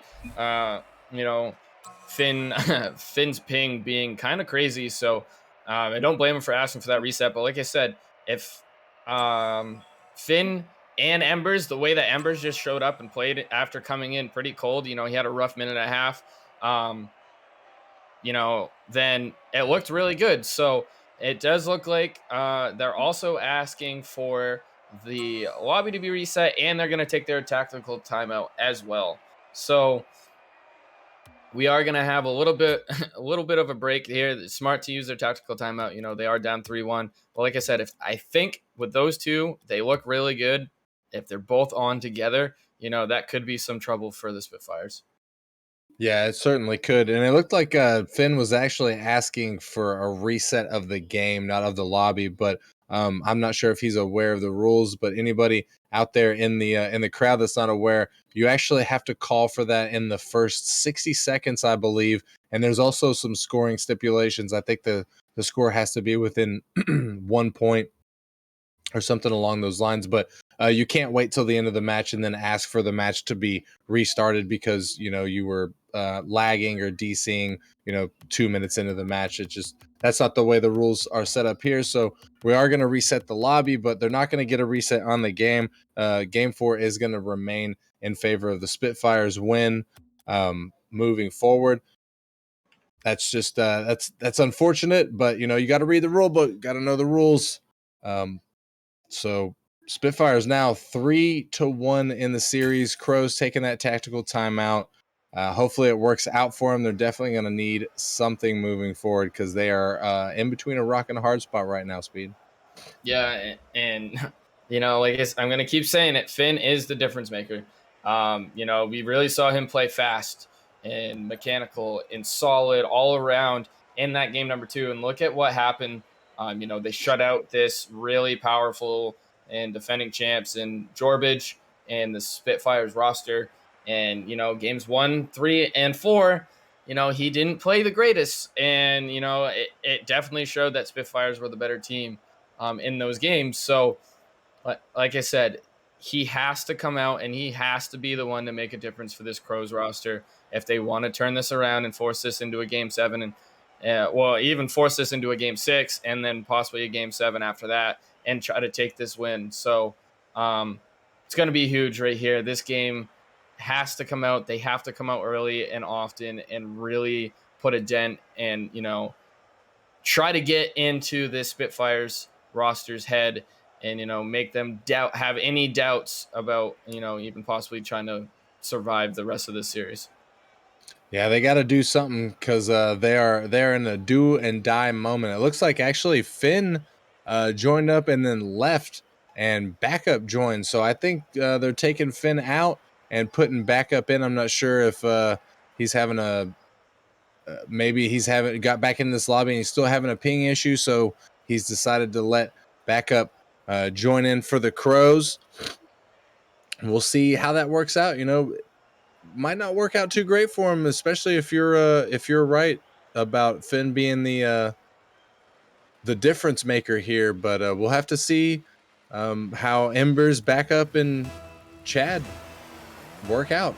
And we got a little bit of a novice moment here, I think, as one of the Spitfires members joined the Crows side of things. But looks like we're just gonna barrel on through it and get things going here. Game number 5. Spitfires sitting at match point, 3-1 in the series. Crows in danger of their season ending and going home. Brindy trying to take a shot. My bad, Speed. What's going on, buddy? No, you're all good. I was just gonna say, yeah. I'm really curious to see on how this roster here with the Crows is going to be without Finn in it. But, if he is still having those lagging issues, it's definitely important. And he did do the right thing with letting, the 3 able internet players to play it out, as that is probably going to be their best chance. Yeah, I don't disagree, but also a strong defense is going to be a good chance. But Monk going to come in with a great pass play there to get it past Embers in the front post. And Jorb is just ready for it. He knew it was coming, and he's not going to miss an open net. No, he is not, and that's a beautiful setup right there. Beautiful play by the Spitfires, getting started early. Paranoid, nice little beat, gets the last defender, and Jorbage there to clean it up. The man that is always hungry for goals. You know he's going to be there if you can give him a wide open net. So Spitfires starting off early. Still got plenty of time left, though, if you're the Crows. And these 3 just got to really find a way to turn it up and turn it up quick. And hopefully they're able to do just that. You'd hate to see their season end without at least taking it to a game 7. Is Chad coming out of the midfield, gets it out of the corner. Embers is there, but he can't beat out Brindy. Backup trying to throw a wrench in it. Doesn't want to let Spitfires get too much on the offensive side of things. And Embers with a big defensive demo there on Brindy in the corner. Paranoid with the shot's going to go wide. Jorbage trying to clean it up off the post and out, and then cleared away. Embers going to miss his ball in the midfield. Chad with the big bang off to the side. Chad again, but he misses the second touch. Can't get the shot to go. Backup with the pop out to the mid. Paranoid putting it down. Backup rotating and making a huge save, but he can't make the second one. Jorbage gonna steal that goal from Brindy. Yeah, Backup. He makes a beautiful first save. Unfortunately, he wasn't able to quite get the full clear out, and then unable to get that second save there. And Jorbage, like you said, did steal that goal. He wants the stats. He's still trying to get, the MVP race here. So he's still gonna get those stats when he wants them, and he's feeling good right about now. Yeah, I mean, some people are about the stats. Some people want the accolades. Some people just want the win. Everybody's here for a different reason. But Jorbage definitely here to play, showing up as we anticipated he would do here in the playoffs. But can Crows pull it back as we enter the second half of game number 5? Do or die moment for them. They're down by 2 in this game, but they are 1 loss away from losing the series and going home for the rest of the season. Chad, 50 in with Monk. Brindy to clear that one out. Backup with the pinch in the midfield. Gets it past. We got the double commit coming out. Backup going to pull off, and another double commit from the Crows. This could be a counterattack from Spitfires. But Ember does a good job of rotating back in time. Jorbage taking it away from him. That's down in front of the net. Chad making the stop. Paranoid Monk sending the waterfall down, but Chad again is there off of the backboard playing great defense. But Crows need more than good defense at this point. Chad with another save. Oh my God, he's cracked. But Monk doesn't care. He's going to send it in anyways. You send enough shots down speed, one's bound to land. Yeah, and It looks like when the Crows are making saves and great defensive plays, they're not getting the clears out that they need, and Spitfires are right there. They're reading it every time, and they're ending up scoring off of them. But I've also seen the Crows miss a lot of defensive touches, and it hasn't panned out for the Spitfires. So I'm not saying that like it's a tactic they should do, but stats are stats, and when they're whiffing defensively, it's working better than when they're actually hitting the ball defensively right now. Yeah, and that's a tough position to be in. Just as tough as the position that the Crows are in with only just a minute left on the clock. They're down by 3. This is looking very bleak for them as they need to score 3 goals just to tie it up to send it into overtime. Chad trying to barrel through the defense, trying to clear the lane for his teammates. Embers pops it off the side. Jorbage is there, up to Monk. Monk off the backboard. And Jorbage there again, but his shot gets deflected, goes high. Monk also putting a shot on, but it's weak. Ember's going to save that one away. And Ember's trying to get something going here, but I don't know if it's going to work for him, Speed. I don't know if it is either. We're down to the final 35 seconds here, and the Spitfires have all the pressure. Everything's just going for them right now. And, this Crows roster, they have managed to get 5 shots, but they haven't been very threatening shots at all. And Spitfires are going to run away with this one as there's only 18 seconds left. And the chances that this Crows roster, with how they played so far in this game number 5, I just aren't going to be able to get it done. Yeah, no, it'd have to be 3 consecutive kickoffs or a goal and then 2 consecutive kickoffs. And now it's just not even mathematically possible. Ladies and gentlemen, Spitfires are your winners here in the quarterfinals. They secure their spot in the semis against Ignite. Moving forward, congratulations to the Spitfires. Yeah, congratulations to Spitfires. They definitely earned it and they deserved it. And now they have a date with a very hot and very, very good Ignite team. And, that's gonna be a really fun match to watch and possibly even cast Psycho as, Ignite got into the playoffs and kicked out the Vandals because of the whole conference thing. And Jorbage did not like that. He said Vandals got robbed. And so I think Jorbage is going to take this as a very personal game as well and really want to get this game under their belt and, take out that really hot Ignite team because of that. Also because he wants to get another chip and make his way to the grand finals again. Of course, everybody does, but only one team can get there and secure the chip. Will it be the Spitfires? Will it be Ignite? We won't know until probably next week, I would assume. I think we got some games tomorrow night, but I'm not exactly sure what we got lined up. However, that does wrap us up for our second game of the night. We got one more on the docket for you, ladies and gentlemen. Speed, I want to thank you joining me here in the booth. It was a pleasure casting next to you. Thank you. Appreciate it, Psycho. And yes, we do have one more banger of a matchup tonight. Right after this, going to be a quick break as that one is going to be slated for probably 9:50 start. So don't go away too long. Quick bathroom break, quick drinks, and we'll be back with the Spartans versus Pinnacles.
like dollars in the wind.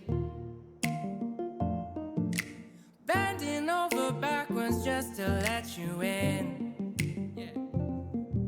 I told you that one day ain't never enough. You tell me I hate you, I still call you up. If we don't got trust, we can never have love. I was putting in the hours, I was. But you were calling me a liar, liar, liar, liar, liar. Yeah, I've been putting in the hours, I was. And it's coming down to now and now and now and now and never. I was putting in the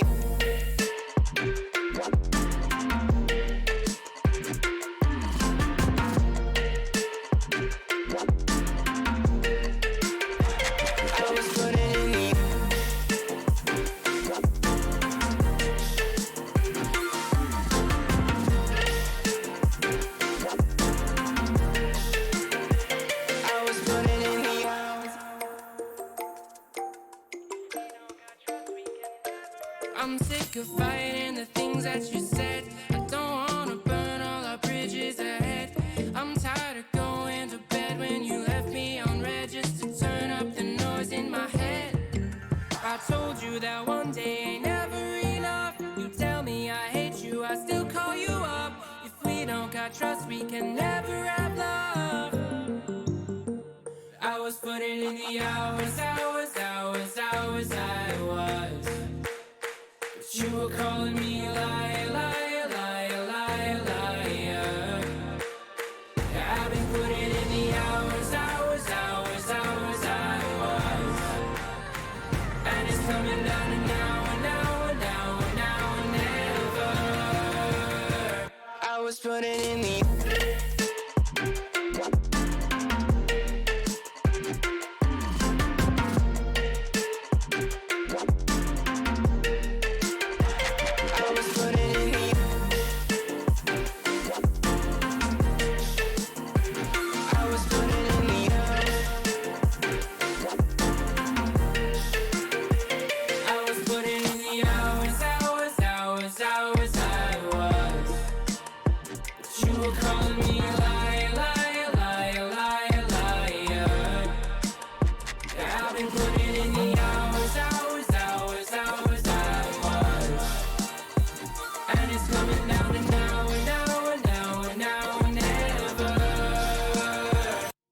putting in the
started to fall, and And where were you?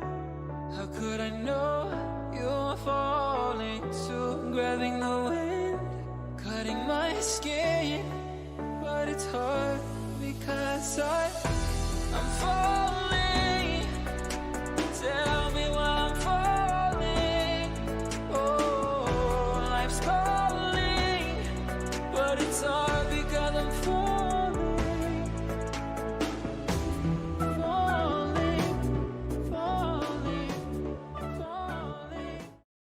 Hey, welcome back, everybody, to our final matchup of the night here on some rare playoff action on a Friday night. But here we are. We got a Titan League matchup coming up between the Spartans and Pinnacle roster. And I'm joined here for the first time between me and Charles. How you doing, Charles? I'm doing all right. How you doing? I would first and foremost, like to say I'm so excited. This is my first time casting Titan League, and I am just so excited. I usually cast like Chally and a little bit of Prospect, but like this high level gameplay, I'm hoping I do a good job, at least since I'm a novice. But I'm great. It's great to be joined by you, Bagels, and just excited for tonight. Thank you, and congratulations on your win just a few hours ago. Yeah, dominating performance. I got. But yeah, no. Glad to have you here on Titan League. Definitely a bit of a step up from Challenger and whatnot. Yeah. That being said, this Pinnacle roster has been struggling as of late. Honestly, surprised they made it through the play-in tournament over Vanguard. Granted, the Vanguard roster was using a sub at this point, so not going to be sure if we're getting the blistering pace level of Rocket League out of here tonight on the stream. But that being said, I don't know if you caught the stream a few days ago, Charles, but the number one Krakens almost got upset by Vanguard. So I guess anything's possible at this point. Yeah, that was ridiculous. It was just crazy, especially like being there, and I was in the chat and I was like, what is happening? This is ridiculous. I was watching the game, and I mean, just kudos to Krakens for making it, but I mean, a little bit of a scary one, and I'm just excited to see how the whole Titan League bracket kind of just turns out. Yeah, I mean, I'm good friends with those guys, and honestly, I don't know what I would have done if they lost. As Mitch is actually DMing me right now to stop talking about the Krakens. He doesn't want us to talk about them, which I will I'll humor him. Anyways, back to the series on hand as we're getting these players up on the lobby. Bit of underdogs here in Pinnacle here, Charles, but is there anything that thinks you might lean towards them, or are we both going to roll with Spartans here? I think I got to roll with Spartans here. I mean, you have a 13-5 team going up against, I mean, it's 2 seed versus 7 seed. It's classic. You have the advantage there in the seeding department, but I just think Spartans are going to win it, and 97% of people also agree with me, which is ridiculous. Out of my 3 months here, I don't think I've seen as lopsided as a stat sheet as what I'm seeing right now. Yeah, I mean, the Pinnacle team, they made it in scratching and crawling through that play-in tournament. It was an absolute battle, and I really think if Vanguard had their full roster, it would have been a sweep. But again, nerves on the line here potentially. I've played the Spartans roster, and we did beat them.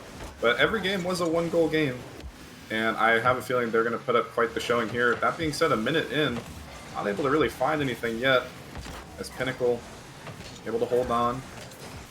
Actually, Pinnacle coming up with the only shot thus far. Spartans, bit of a scuffle in the corner as Nans gonna miss this one. And Schillen back to the middle, and Edwin trying to get it through, but dunked out as Deluxe up early. Over to the midfield, looking for a pass to Insanity. Quick redirect off the side, but straight into the hands of Dank. The stands up extremely early for this. Again, might not see this. I'm sure you watch the Titan games every now and then, Charles, but I mean, these players, you may not expect it. Thinking high-level rotations, but pre-jumps are coming out left and right, especially on stream more often than not. Yeah, I'm honestly just in awe of this gameplay right now.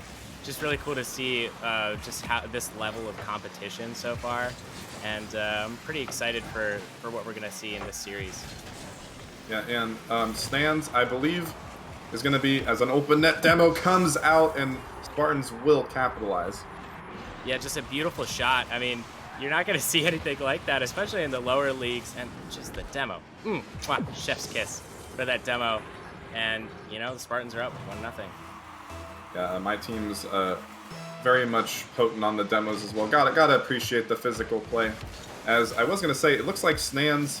I'm assuming this is Manzar Flying, which is his name on the sheet, but he does change his name quite a bit, so I'm just gonna assume that's him. And it looks like him as another demo play will come out. Insanity not able to get there, but Deluxe with the pre-flip save. He will, but still dangerous on the goal line. The Doink not able to quite come through his dank up, but Deluxe gonna fake him out. Taken to a dribble, but quickly the Spartans are just trying to shut down everything coming out of this defensive third. All these transitions trying to come out, but the Spartans are here, cutting it off. And they were slow the first minute. They're starting to ramp things up now as Dank bounce pass to the middle, but stands with a bit of a misflip there as Schillen gonna get a huge dunk to get back on the offensive side. And again off the ceiling, stands looking for the redirect. He did find it, but Edwin there to find the save. Now Dank on the other side looking for a double off his own backboard. A good defensive touch out. Edwin to the middle, but again, bit of a misplay. Stands looking to just overrun Dank in his own corner. Not quite sure why Dank was there. But still, Spartans are just pounding this Pinnacle roster at the moment, Charles. And, you know, Edwin has been a solid defensive player for them in the past, but they got to get Insanity and Deluxe on the offensive side. Otherwise, this 1-goal lead, it's only 1 goal. They got to get something through. I wholeheartedly agree with you, Bagels. I mean, I'm just not seeing enough from Pinnacles, and I think that's what we all expected going into this game. I am totally rooting for Pinnacle and their underdog story, but you have to be, you can't let them have space here, as Snan's just gonna put it right into the net. And again, just the physical plays coming out. Deluxe, he ends up whiffing this, but still Schillen was chasing Insanity, making him be in an awkward spot, and the power just enough for Insanity not to secure that to one of his corners. But really the fault came down to Deluxe there, former, I believe, Season 5 MVP. Big misplay, big rare misplay coming out from him. But again, this Pinnacle roster has just been, they started out so hot in the season, something like 5-0, had a really good record, and then just fell apart. Chemistry issues plaguing this team, lots of double commits, rotational issues. Bill, a minute left though, try and mount a comeback. Schillen off the side, not going to find the double. Stance will take to the dribble past one. Insanity going to collect this corner and race back. Quick touch out. 50 to boot, but Schillen staying glued to this ball. Pass to the middle, the bump comes out. Quick shot on. But Edwin finding the save. Dank lurking on the ceiling, almost fighting the read, but a pass down to Stans. Why was he there? Why was he in the corner a minute ago? But you know, it works. I mean, that's a dunk for the ages there. Oh my goodness, off crossbar, right into Snan's hands. That just rhymed, and it is 3-0. I like the sound of that, Snan's hands. But yeah, I mean, he almost just found the accuracy just off the immediate shot, but still, Snan's able to be there 2 for 6 in this game. And a huge 50 here is a dominating 3-0 lead at the moment. Putting one more pass play on. Stands there. It will be open for Schillen. And, you know, I mean, he almost got the accuracy there. And Spartans, they didn't have anything going the first minute, but they are showing they're here to play the past few. I think that's just a defensive breakdown by Pinnacle. Nothing short of an interesting pass to the middle and a good shot by Schillen, but you have to wonder, how is Pinnacle's defense gonna, like, they need to adapt against the Spartan roster, who is clearly looking like the better team in this game one. And I have to say, as good as a defender as Edwin is, I don't see the Pinnacle defense keeping up with this Spartan offense. Yeah, and I mean, I've played in the Titan League so long. I've played in weeklies. I've done all the stuff, and Pinnacle has found ways to win. They found a way to get in here. But I've never seen a play style like it. I've never seen it. It's literally just a 2v. It's like the Gibbs RLCS Season 1 play style where they just leave Edwin in the back. But Edwin will find the save every time. In the past series I saw them, I commentated in, if Edwin is not on defense, they just get scored on. If Deluxe and Insanity is on defense, they just find ways to break through the offense on the other team does. But it's just a rotational error for them. If Deluxe and Insanity get on offense, they get those passing plays between them, they can be successful. But it's just so weird. If the one player isn't on defense, they just get scored. I just can't explain it. I think I need to try that stat or that strat out for myself. I mean, it's not working right now, but who knows? Maybe Spartans, get a little tripped up by this play style. I guess we're gonna have to see as we're going into game two. I'm gonna have to ask you, Bagels, who do you think is gonna take this game two, and who do you think a key player is gonna be? You know, I going into this, I do predict a Spartan sweep here, but really, I think it comes down to Insanity for Pinnacle. Deluxe is just going to ball chase, but it really comes down to the passing plays. Insanity needs to be able to set up Deluxe and his mechanics. Is Insanity even in the lobby at this point? No, he is not. He is DC'd. Hard for Insanity to get involved in the game if he has in fact DC'd. I think it's a 3v0 right now. The game will be reset here. So Insanity will have 7 minutes to get back up into this lobby. But yeah, to further elaborate on your question there, as we all need to leave this lobby, I forget. I do believe Insanity needs to get involved. He needs to set up Deluxe, and he needs to show up on defense as well. As I've been former teammates with Insanity myself, and his defense is actually insane. It's such a paradox that I need Edwin to be third man at all times. But Insanity can get some absolutely crazy pre-flip saves, some crossbar down saves off his own net. But I think it really comes down to him, and Edwin needs to just be a consistent third man. If he can give his two teammates space, I think Pinnacle will find some success. On the opposite side, Spartans, I think it comes down to Nans. He's the kind of the wild card of the team. He can be the scorer, he can be the defender, he can be the midfielder. And we saw in game one, had some precision shooting. I think he finished 3 for 7. So he's already getting involved. It's just a matter if Insanity can get on the other side. Yeah, honestly, I'm impressed with Spartan so far. I mean, you said it. I mean, the sweep, but I honestly was not expecting the Spartans to come out of the gate this hot, and they're looking really good right now.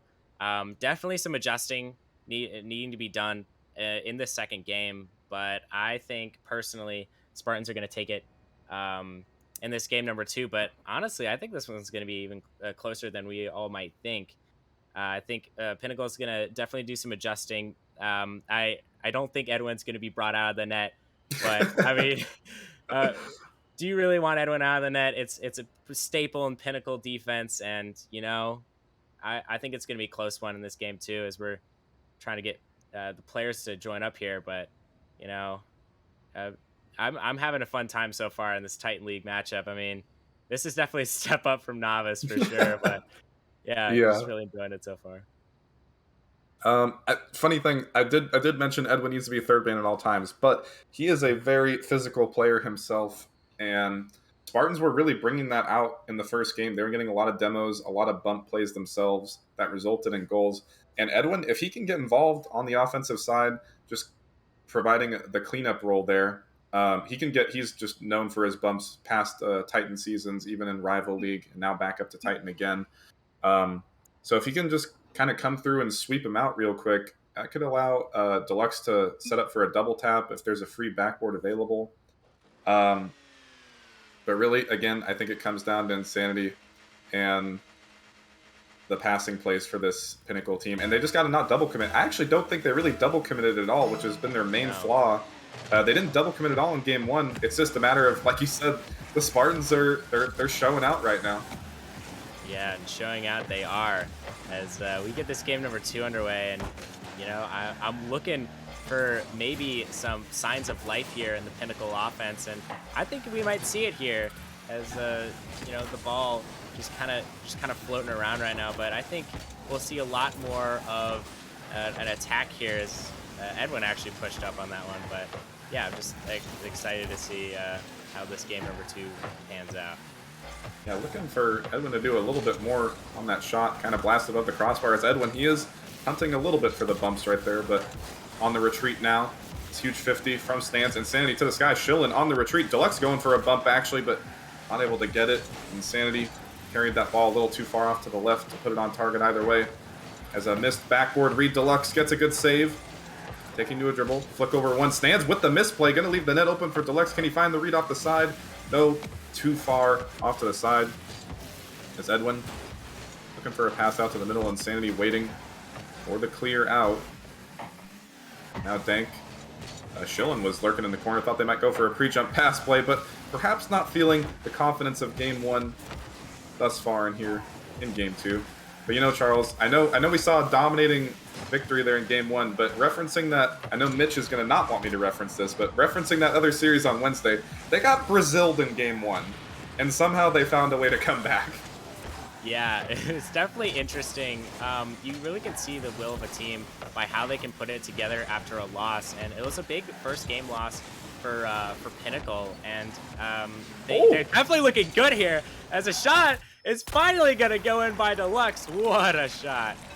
Got a quick touch out, set up by Insanity. Not quite the passing play I was looking for, but the precision over Dank, and did find the save at first, but the follow-up there. And, you know, Pinnacle strikes first, and, you know, I was mentioning on Wednesday, I'm sure you were watching RLCS. It's going to be a broken record for me at this point, but the team that scores first wins, like, I don't even know, 90% of the time, something crazy stat. So, you know, good sign of life for Pinnacle.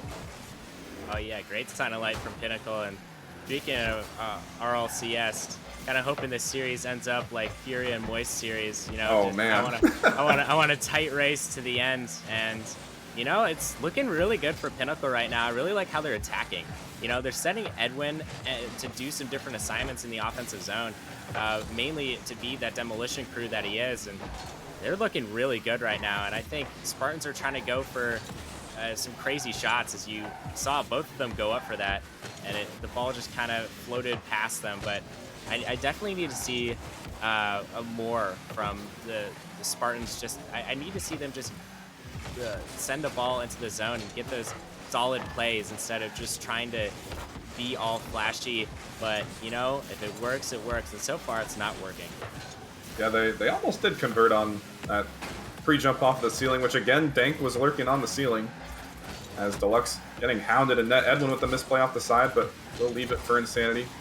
Deluxe trying to charge out of defense, but Schillen just barreling his way through everyone, getting another 50 to the middle. But Sands with the fake challenge, letting Insanity give away possession, but he's still got a 50 right after. Because now Edwin charging in. Insanity with a very aggressive boost grab in the midfield on the retreat now. Touch off his own ceiling, but still nobody on Spartans ready for it. That was a bit of a ballsy push out. Now Insanity, huge 50 off the side. Dank racing back. Finding the save. Stands. Realizing he has some space, but charged up the wall a little too quickly before he did realize that. It's now Schillen with a bang out. Edwin with the unfortunate misplay. And with a minute left, that is a tough one to give up. And they finally convert, as Schillen's just gonna put that over Edwin. And even if he didn't backflip, I'm not sure he would have gotten to that ball. But yeah, Spartans, they have 7 shots on net. They've only converted on 1. A little worrisome, but you know, you convert on a shot, it definitely boosts your confidence levels a little bit, as the ball is just gonna sneak into the net. What a pass and what a banger. You know, really, especially in Titan, it comes down to these kickoffs. You win the kickoffs, you put yourself in a great position. You don't have to necessarily score directly off the kickoff, but really, it's just a snowball effect. You win the kickoff, you steal the boost, maybe you get a bump, and the next thing you know, you're locked down for the next 30 seconds to a minute. But you know, they didn't need to be locked down for 30 seconds. They just scored right off the quick hit off the sidewall. And Pinnacle back out in front again as you know, Charles, you're probably going to see a familiar trend on this scoreboard. If you look at the Pinnacle one, it's Deluxe and Insanity at top, and Edwin, he's not doing anything flashy, but he's doing exactly what he needs to. I mean, Edwin, I feel like he's still a key player in this team. I mean, you mentioned it before, he's bouncing between Rival and Titan League, but I definitely couldn't tell, as he's definitely been making the Spartans team work for every goal that they've gotten so far. And yeah, I'm liking how Pinnacle is playing in this game number 2. I know we said that they need to adjust, and adjusting they are doing.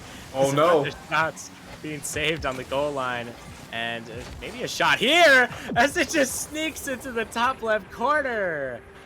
And that's why I said, oh no, because it was a triple commit on the goal line. And again, the Pinnacle over-aggressiveness coming to bite them. I don't think Deluxe could have wrangled that one out of the net. And, you know, it's just, it was such a scoreable ball, but, you know, insurance goals at 20 seconds, you gotta kind of weigh your options there, and might have been better off not biting the bullet as the net open once again. Stands looking for it, but Edwin sending it off to the side. Back to the middle, Schillen gonna blast it off the backboard. And Edwin, another unfortunate mistouch. Final opportunity. Not going to go via Spartan's way, as it will touch the ground. And we have overtime after 2 Pinnacle mistakes. And I don't know, one more could hell the deal here and get another Spartans victory. Yeah, I'm definitely seeing a trend here as, oh my goodness, an unfortunate miss.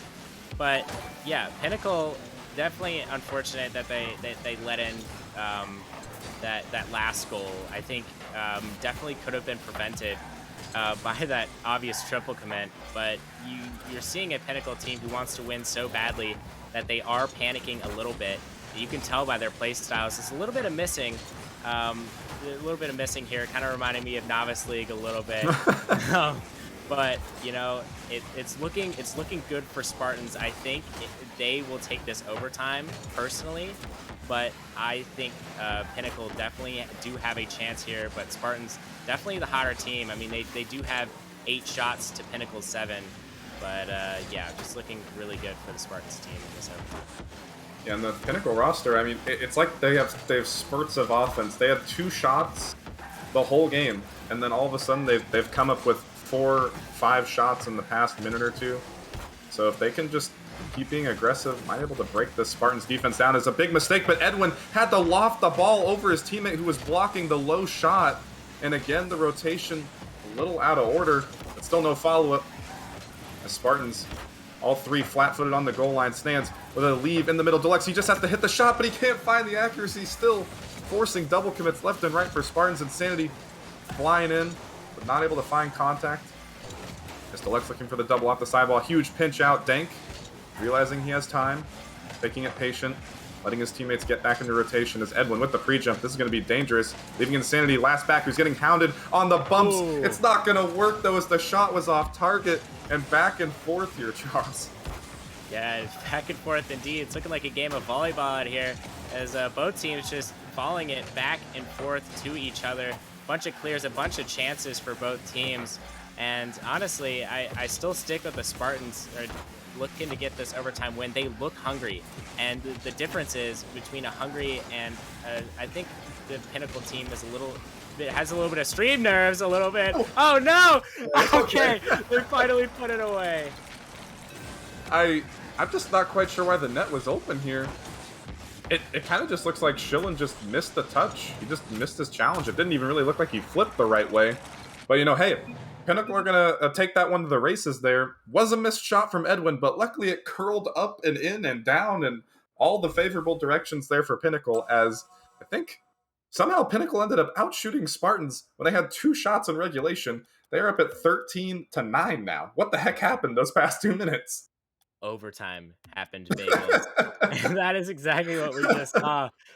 And I mean, I would like to just say Pinnacle really proved me wrong in my prediction. Spartans coming in to this overtime looked hot, and they just didn't put on the same performance as I saw in regulation. There's definitely definitely a little bit of a miscommunication in the defensive zone. As you mentioned, there are a lot of double commits in the defensive zone. Maybe it's just because they didn't have a whole lot of boost, or they couldn't find exactly where they needed to be or where the ball was.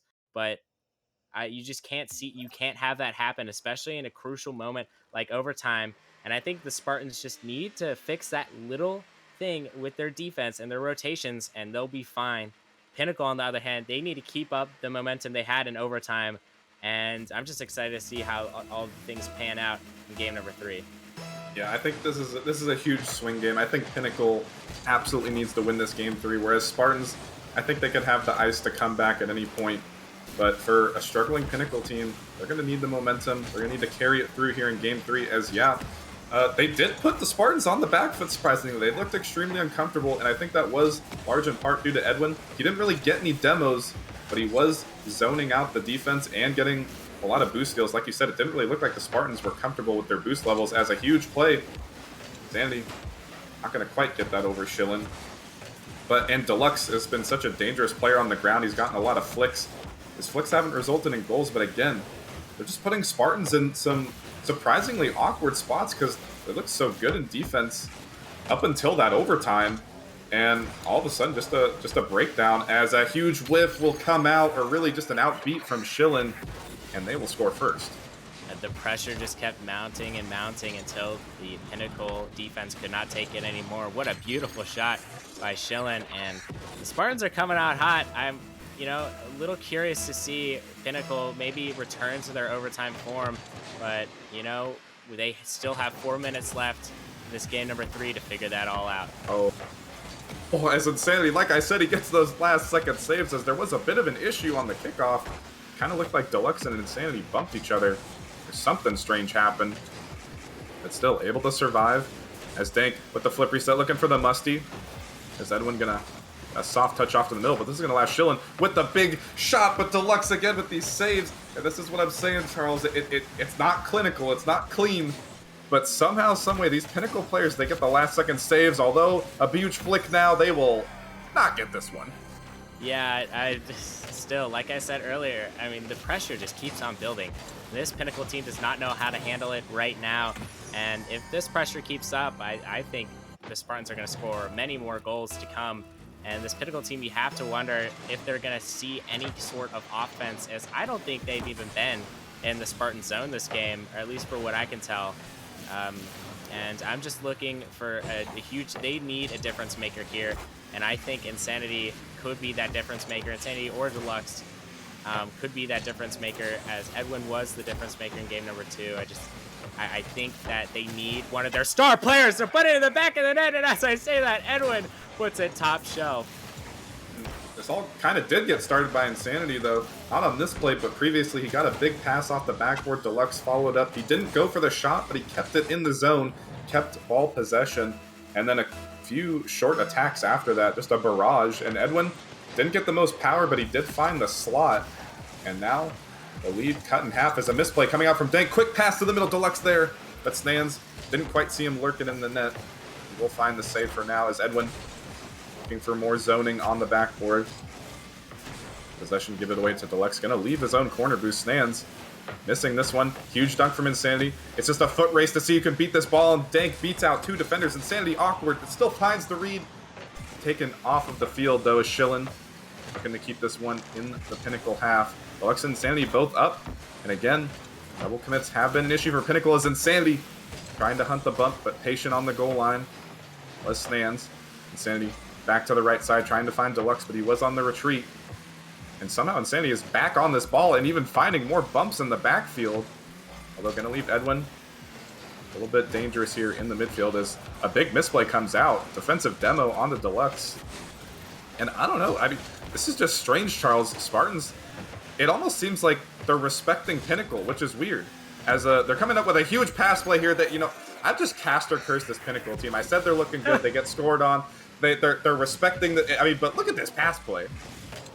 I mean, you can't expect anything less from a Titan League player, and I mean, this is the Titan League after all.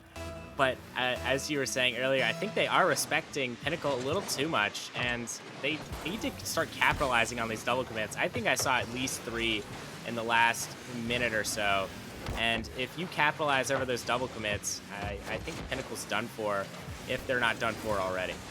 Yeah, but another huge pass by Edwin. He's trying to find the top shelf, not able to get it. Insanity opting not to take the shot, going to allow Deluxe to get the follow-up. The careening ball down. Edwin was up, but didn't see Stans had a handle on this ball. He's going to take with the slow play, looking to get it over Deluxe. Dank faking out one, looking to get one more 50, but Insanity privy to that. He's going to dunk this one back out on the opposite side. Huge ball off the ceiling. Edwin has to get this.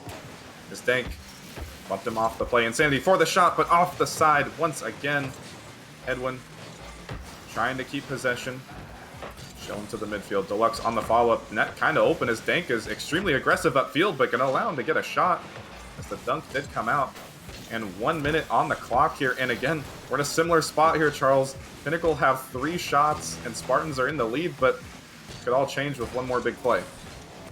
Yeah, and I think that's what you're definitely going to need to see here from Pinnacle. They need to keep putting shots on the Spartans net. They need to make Spartans panic like they did in game number 2 in that overtime. They really made Spartans panic, and I think that was the key to their goals. And I just don't think if you're gonna keep letting Spartans raid you in your own zone, I don't think they're gonna respect you and really just try to keep scoring goals. And honestly, 30 seconds left. I don't know if Pinnacle is gonna get this one out, but they definitely need to generate some offense here. One more last-ditch infield pass. Edwin, he does find the accuracy this time, or does he? It is crossbar down, and Edwin, the only player with shots on his team. 2 for 4. Edwin is looking sharp as that shot goes bar down, baby. And wow, what an assist by Deluxe as well. I mean, that was a good start for Pinnacle. They just need to get 1 goal, and it's looking like they got the goal as Insanity puts it in the back of the net. What the heck? I was just about to say it all comes down to this kickoff as Stans, he was trying to go back corner, or maybe he just misflipped, and Dank on the slow retreat back. I mean, even if he was quick out of the corner, I don't think he gets that, but I mean, what the heck? You got to make sure you have a solid kickoff with 5 seconds left as they lose it again, but Dank able to jump up quick. Edwin over to Deluxe. He's just actually going to air dribble it into the ground. And, you know, can Pinnacle make this Spartans team panic in overtime once more?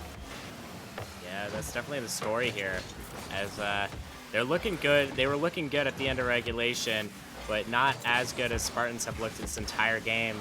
I think if the Spartans are looking to win this game, they have to convert on their chances that they're getting. Granted, Pinnacle is playing excellent defense. I mean, they have Edwin back there on the defensive front, but it's looking really good for Pinnacle on defense, and I think Spartans just need to break through the couple of chances themselves. They are stuck on the back foot at the moment as Deluxe is going to bump this, and it's going to pinch out, actually. Although Edwin with the boost steal, he's looking for the double tap, but it bounces down. He gets the bump off the backboard, and Dank gets bumped as well. Could be a follow-up, and Sandy's going to ball out Deluxe. That was a crazy touch, but this is going to give possession away. Snans with a free backboard, unless Insanity, he does find the read. Still dangerous. Deluxe gets a huge 50 out. That's going to be huge for this Pinnacle team to be safe for now. Insanity up, but Dank, solid first touch off the backboard. Almost finds the beat past Deluxe. But still, they are getting pounded here as Sands with the follow-up off the quick hit off the back wall. And Spartans do not crumble in overtime this time. Spartans are looking good. Sheelan over to Snans, puts it right in the net. No defenders back there, not even Edwin. And I have to say, the Spartans looked really, I think they've looked like the better team in this series so far. And I think that trend continues if Pinnacle doesn't change anything up. But I think even if Pinnacle does try to change anything up, I think Spartans are definitely the better team in this series. And I'm just interested in seeing how Pinnacle responds in game number 4. Yeah, I mean, it's no shortage to say that was an absolute miracle that happened that put Pinnacle in that overtime. So a little bit of luck on their side. But, you know, that being said, Pinnacle, they showed signs of life. Edwin with the snipes. He almost got 3 snipes in that game. Got the bumps, got the boost steals, put the Spartans on the back foot a little bit. But really, it came down to the infield passes, and that's what set Edwin up to find those top shelf shots. But still, it's kind of a double-edged sword. They're getting these great infield passes, but they're also, like you said, you saw in a 1-minute time span, you saw them double commit 5 times. And it's Insanity and Deluxe that these two players have played together in other leagues. So I say it over and over again. I feel like they should have more chemistry than they do, but still, they just double commit way too much. And if they could just tone that down a little bit, they can set up their own infield passes between each other and not necessarily have to rely on Edwin. That being said, Edwin is finding some great shots. Oh yeah, he's finding some great opportunities. And I will say, Insanity Deluxe, although they double commit a lot, they're definitely the driving force in this offense when they need to be. Edwin obviously had 2 goals last game. Great game from Edwin, and honestly, I wouldn't be surprised if we see another good game from him. As Insanity, I totally thought he was gonna score there. Edwin almost puts it off the backboard. Oh no, a bunch of missed chances there, and you know, you have to wonder, is this Pinnacle team finally going to turn their luck around on offense? They might, as they're starting out hot here early. And I don't really think they could have scored either one of those three. The Spartans were just clustered in net. Couldn't really put it anywhere where they weren't. Although, this play out of the corner from Edwin now. And Schillen with the beat out. Insanity, soft touch, looking for the follow-up. Huge mechanical control from him as Edwin getting a dunk. Deluxe going to charge in as well. Insanity, no boost. As Schillen has a prime opportunity to get this ball on target, and he almost does. The follow-up not there as Edwin was getting bumped out of the play, but that is a tough ask to hit that from the corner. And now, quick transition down. Deluxe looking for a corner shot of his own. And again, I mean, I said it once before, but once these two offenses just get rolling, they're just trading blows. Yeah, I mean, I said this Wednesday during the Melons game. It's looking like a Rock'em Sock'em toy that you get at Cracker Barrel.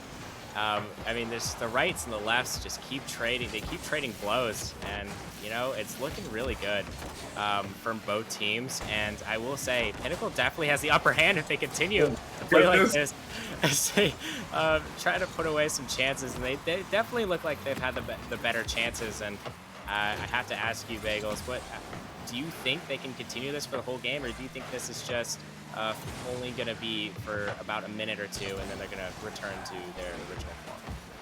I think they can keep this up because the Spartans are not double committing. It doesn't really look like they're playing bad. It just looks like Pinnacle's finally starting to turn it on. Looks like they're playing well, and even Edwin is hitting some double taps off these corner reads. So if you know he's doing that, this Pinnacle team must be feeling good.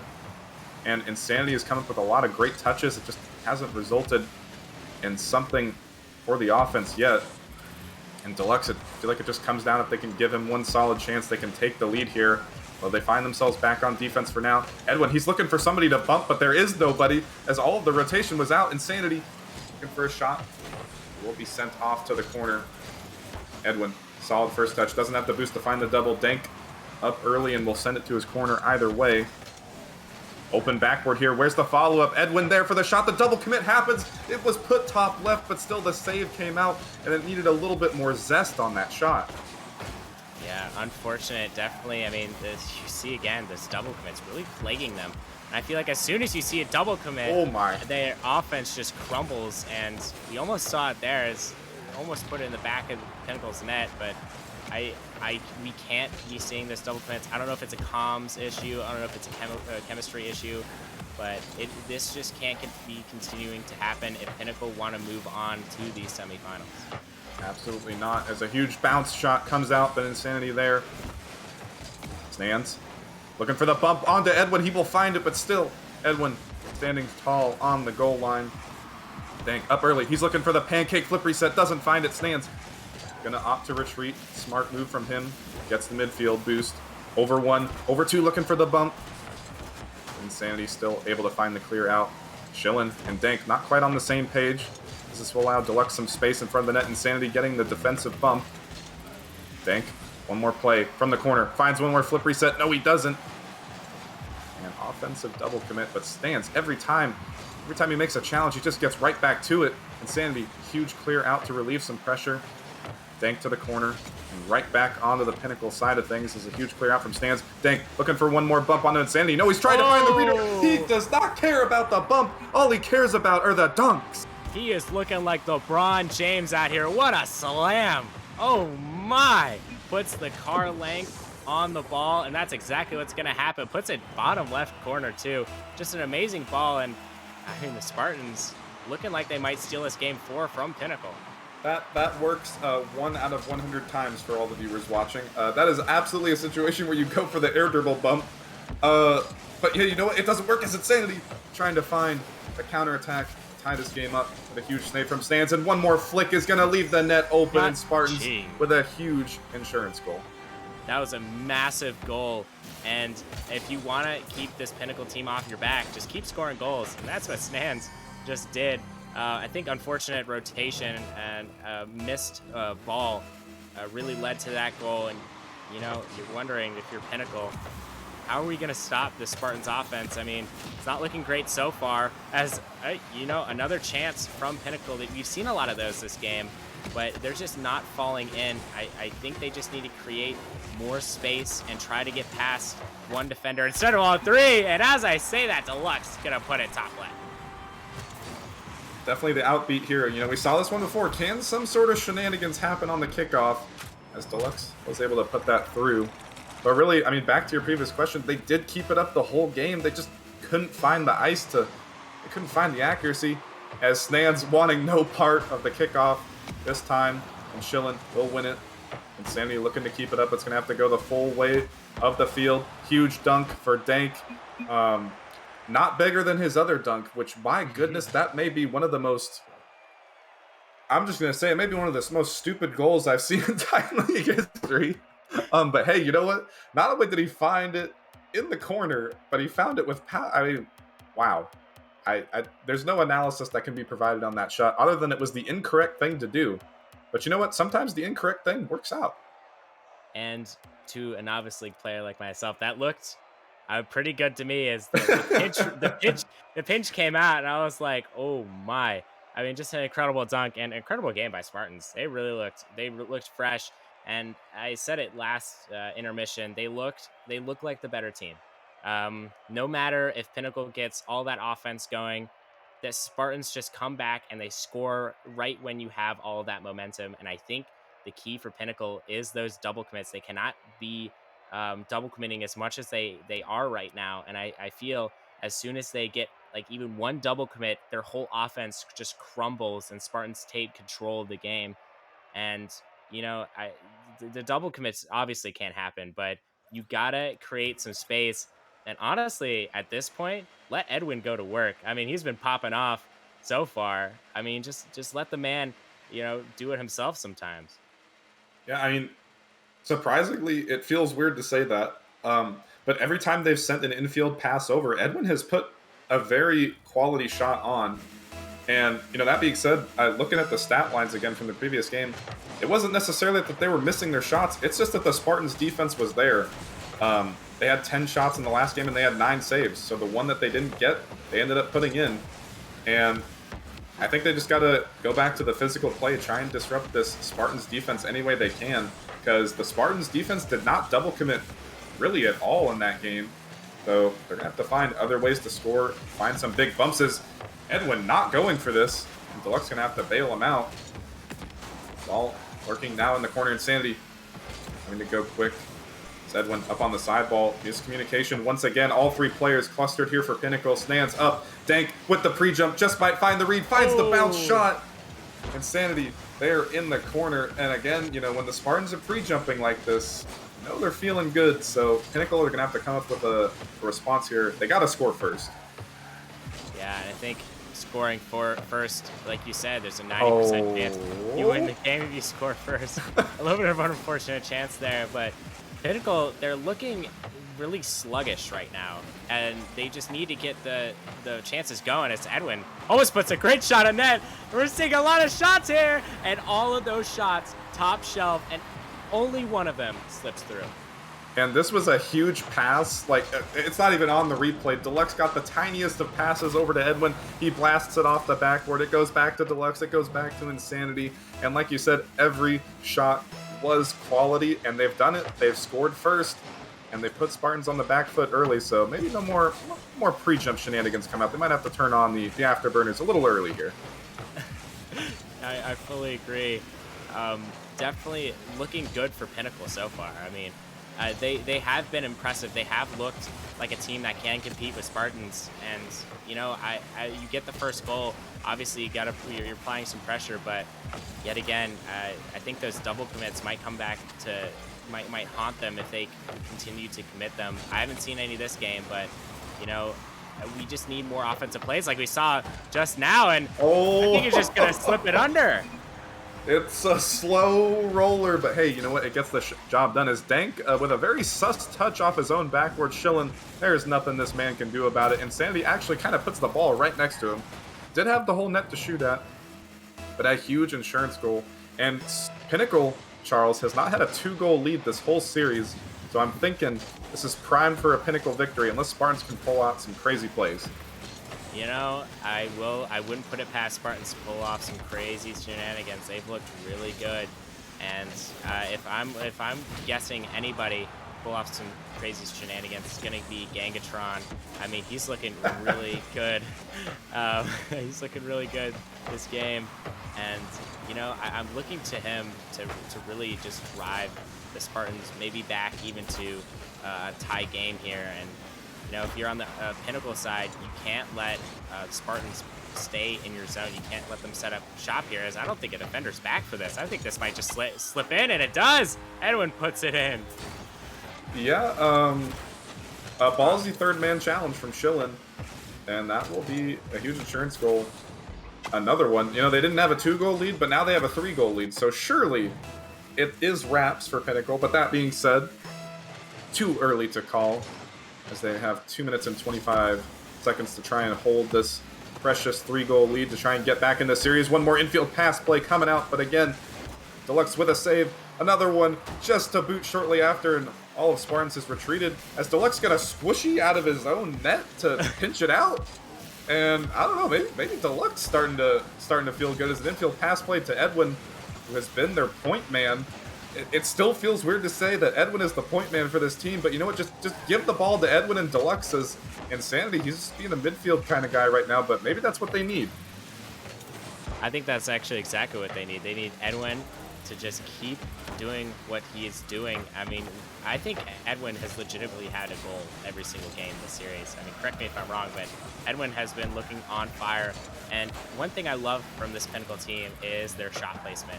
I mean, as we saw earlier, those 3 top bin shots that only one went in, they put on some quality chances.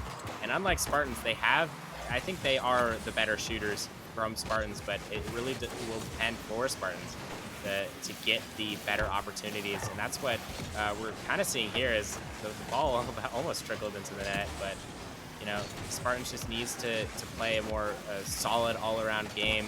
If not this game, maybe next game, and you know, really hoping that Spartans can put their best foot forward. Yeah, definitely a bit of a wash at this point as the clock is ticking down. The Pinnacle team just putting the pressure on. Is Dank going to collect a hat trick, or not a hat trick, a savior medal? That is the defensive side of things. As Deluxe back to the middle. Dank going to cut it off.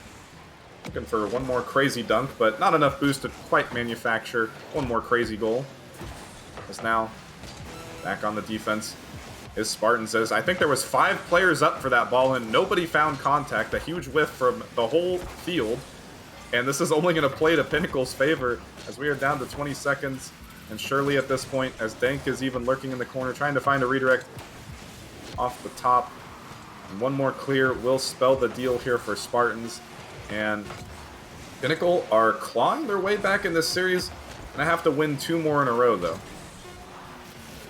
They do look really good going into the next game, but I will say Spartans, they looked kind of dangerous with those chances. As Pinnacle only had 1 more shot the entire game. So obviously Spartans were putting the shots on net, but they weren't quality enough to make Pinnacle really panic. They did panic sometimes, but you know, to really make Pinnacle panic, you have to apply that pressure and really get some quality chances. And I expect to see some more great chances going into the next game. Yeah, and you called for it. Pinnacle, they didn't really double commit that game, and they won. So really, again, the Pinnacle success comes down to getting these solid infield passes, which they got a crazy 5-touch small ball passing play to get that first goal. And like you said, put 3 really quality shots off in a row. And if they can keep the rotation of double commits under order, might be success here for Pinnacle. But that being said, Charles, I know you're new to this league, but I don't know if you've heard through the grapevine that crazy things happen on Forbidden Temple here. And we might just be headed to Champions Field if Pinnacle can pull out some more crazy plays. Or maybe Spartans and Dank can get some sort of wild dunk again. I don't know. We'll just have to wait and see.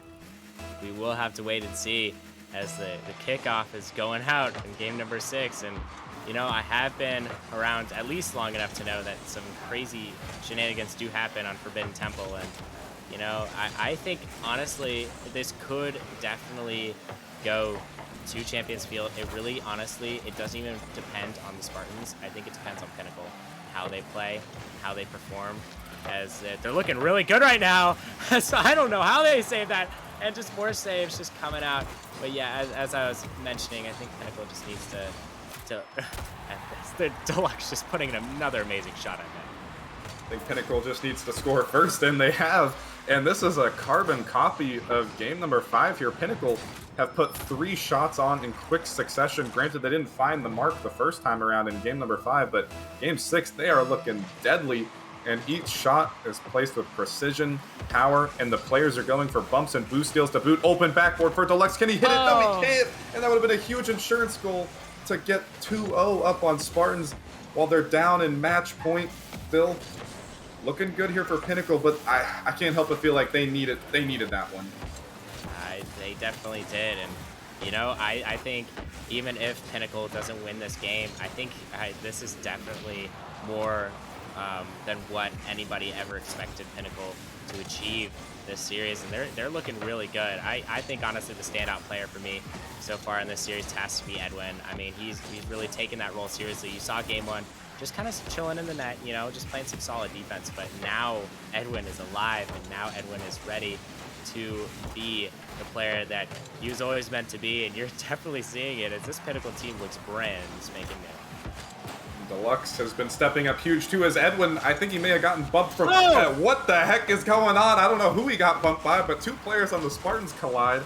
And one thing is for sure, is that this Spartans roster is starting to get scared of this Pinnacle team, and they are looking like they are under duress here. They are not comfortable. That being said, I almost said stand, as Sands was taken to the dribble. Almost found his mark there. He will clear it off to the side of Pinnacle. They have come up with 6 shots already, 3 shots a minute. One more infield pass play, but the double commit did come out. This is not going to allow Edwin to get the follow-up. Deluxe going to have to bail him out. Insanity with the half rotate. Deluxe lurking in the backfield. Back to Insanity, but not enough juice on that one. Did Insanity have in his car? Looked like he was on 0 boost. Another huge opportunity gone awry, but every time this ball has been tossed into the midfield, Deluxe is here to keep this pressure on. As Edwin comes flying in, it might be time to play a little bit patient as one more opportunity. Oh my gosh, he came from off screen. And every time I think Pinnacle is going to get scored on, somebody is here to save this ball. Yeah, and oh god, I gotta stop. Caster cursing. Yeah, I gotta stop. It's all good. I forgive you, but one thing I am noticing from the Spartans team is the lack of shots. I mean, they have 2 shots, and Pinnacle has 6. So I mean, the math isn't adding up here, and you know, if the Spartans want to win, they're gonna definitely have to get more shots on net, and we're just not seeing that. It's been all blue. It's been all Pinnacle here, and they've really been putting it to Spartans, really taking it to them in their own end, which I really love. The aggression as almost another backdoor read goes out, but yeah, I'm just really liking how Pinnacle is playing right now, and I think all the viewers at home are in for maybe a delightful surprise here if this goes to a game 7 and it's looking like it might be a little shaky. Yeah, and Deluxe, he had an opportunity on the offensive side, but it was a lot more difficult than the other double tap, and a bit of a whiff on both challenges on both teams, and that gave possession back the Spartans' way for the open net. And you hate to give that away, but again, Pinnacle, okay, what the heck is going on? You know what? Forbidden Temple. That's my analysis. Forbidden Temple. You know, kickoff. What the heck? You love kickoffs, right?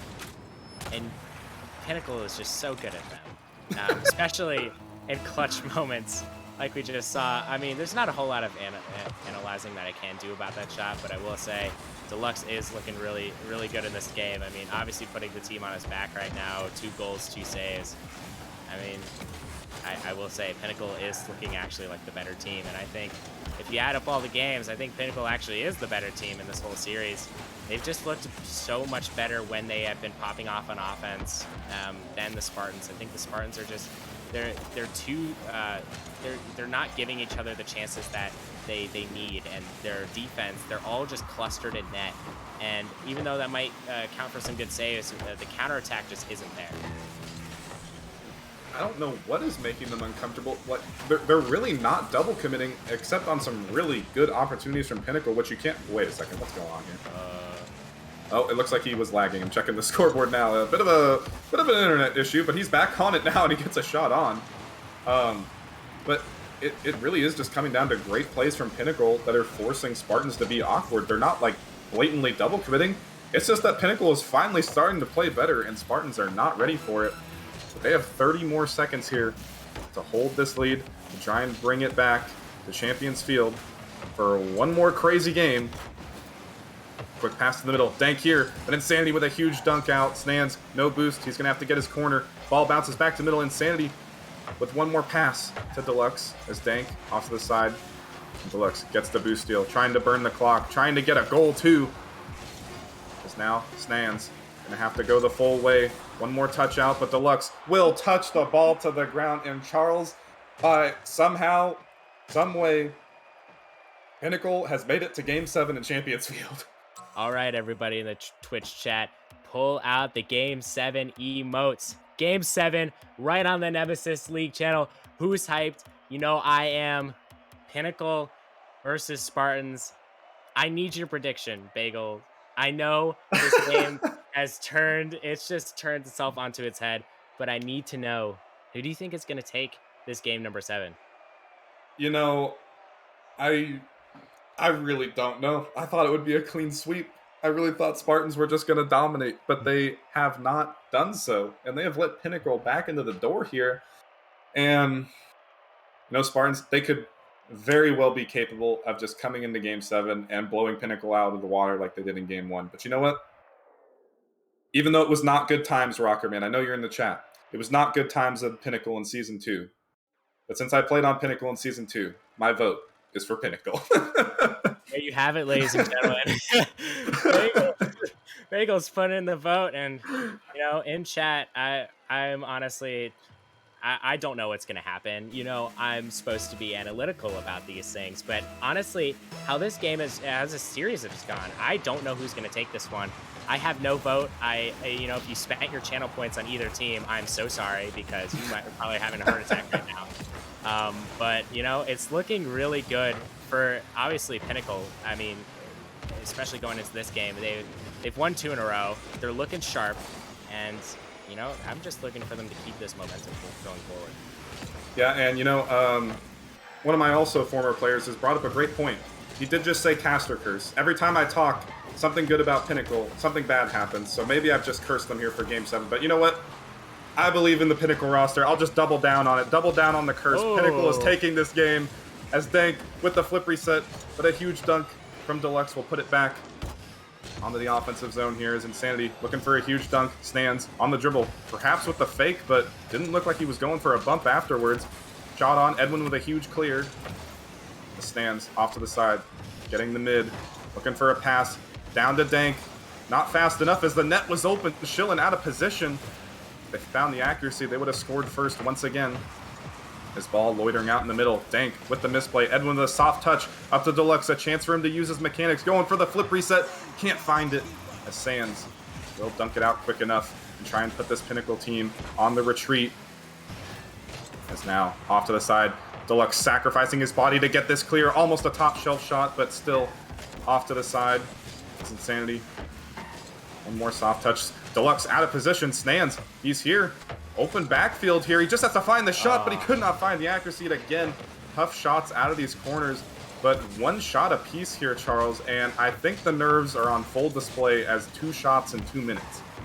I will say the nerves are on full display, but I think the Spartans are more nervous. I mean, you're tied in Game 7 against the 7th seed. I mean, you have to be thinking, how did we get to this point? And, I think the key to getting to this point was obviously Edwin. What an amazing series this guy has. And win or lose, I think Edwin, in a lot of people's eyes, is going to be probably the hero for this Pinnacle team.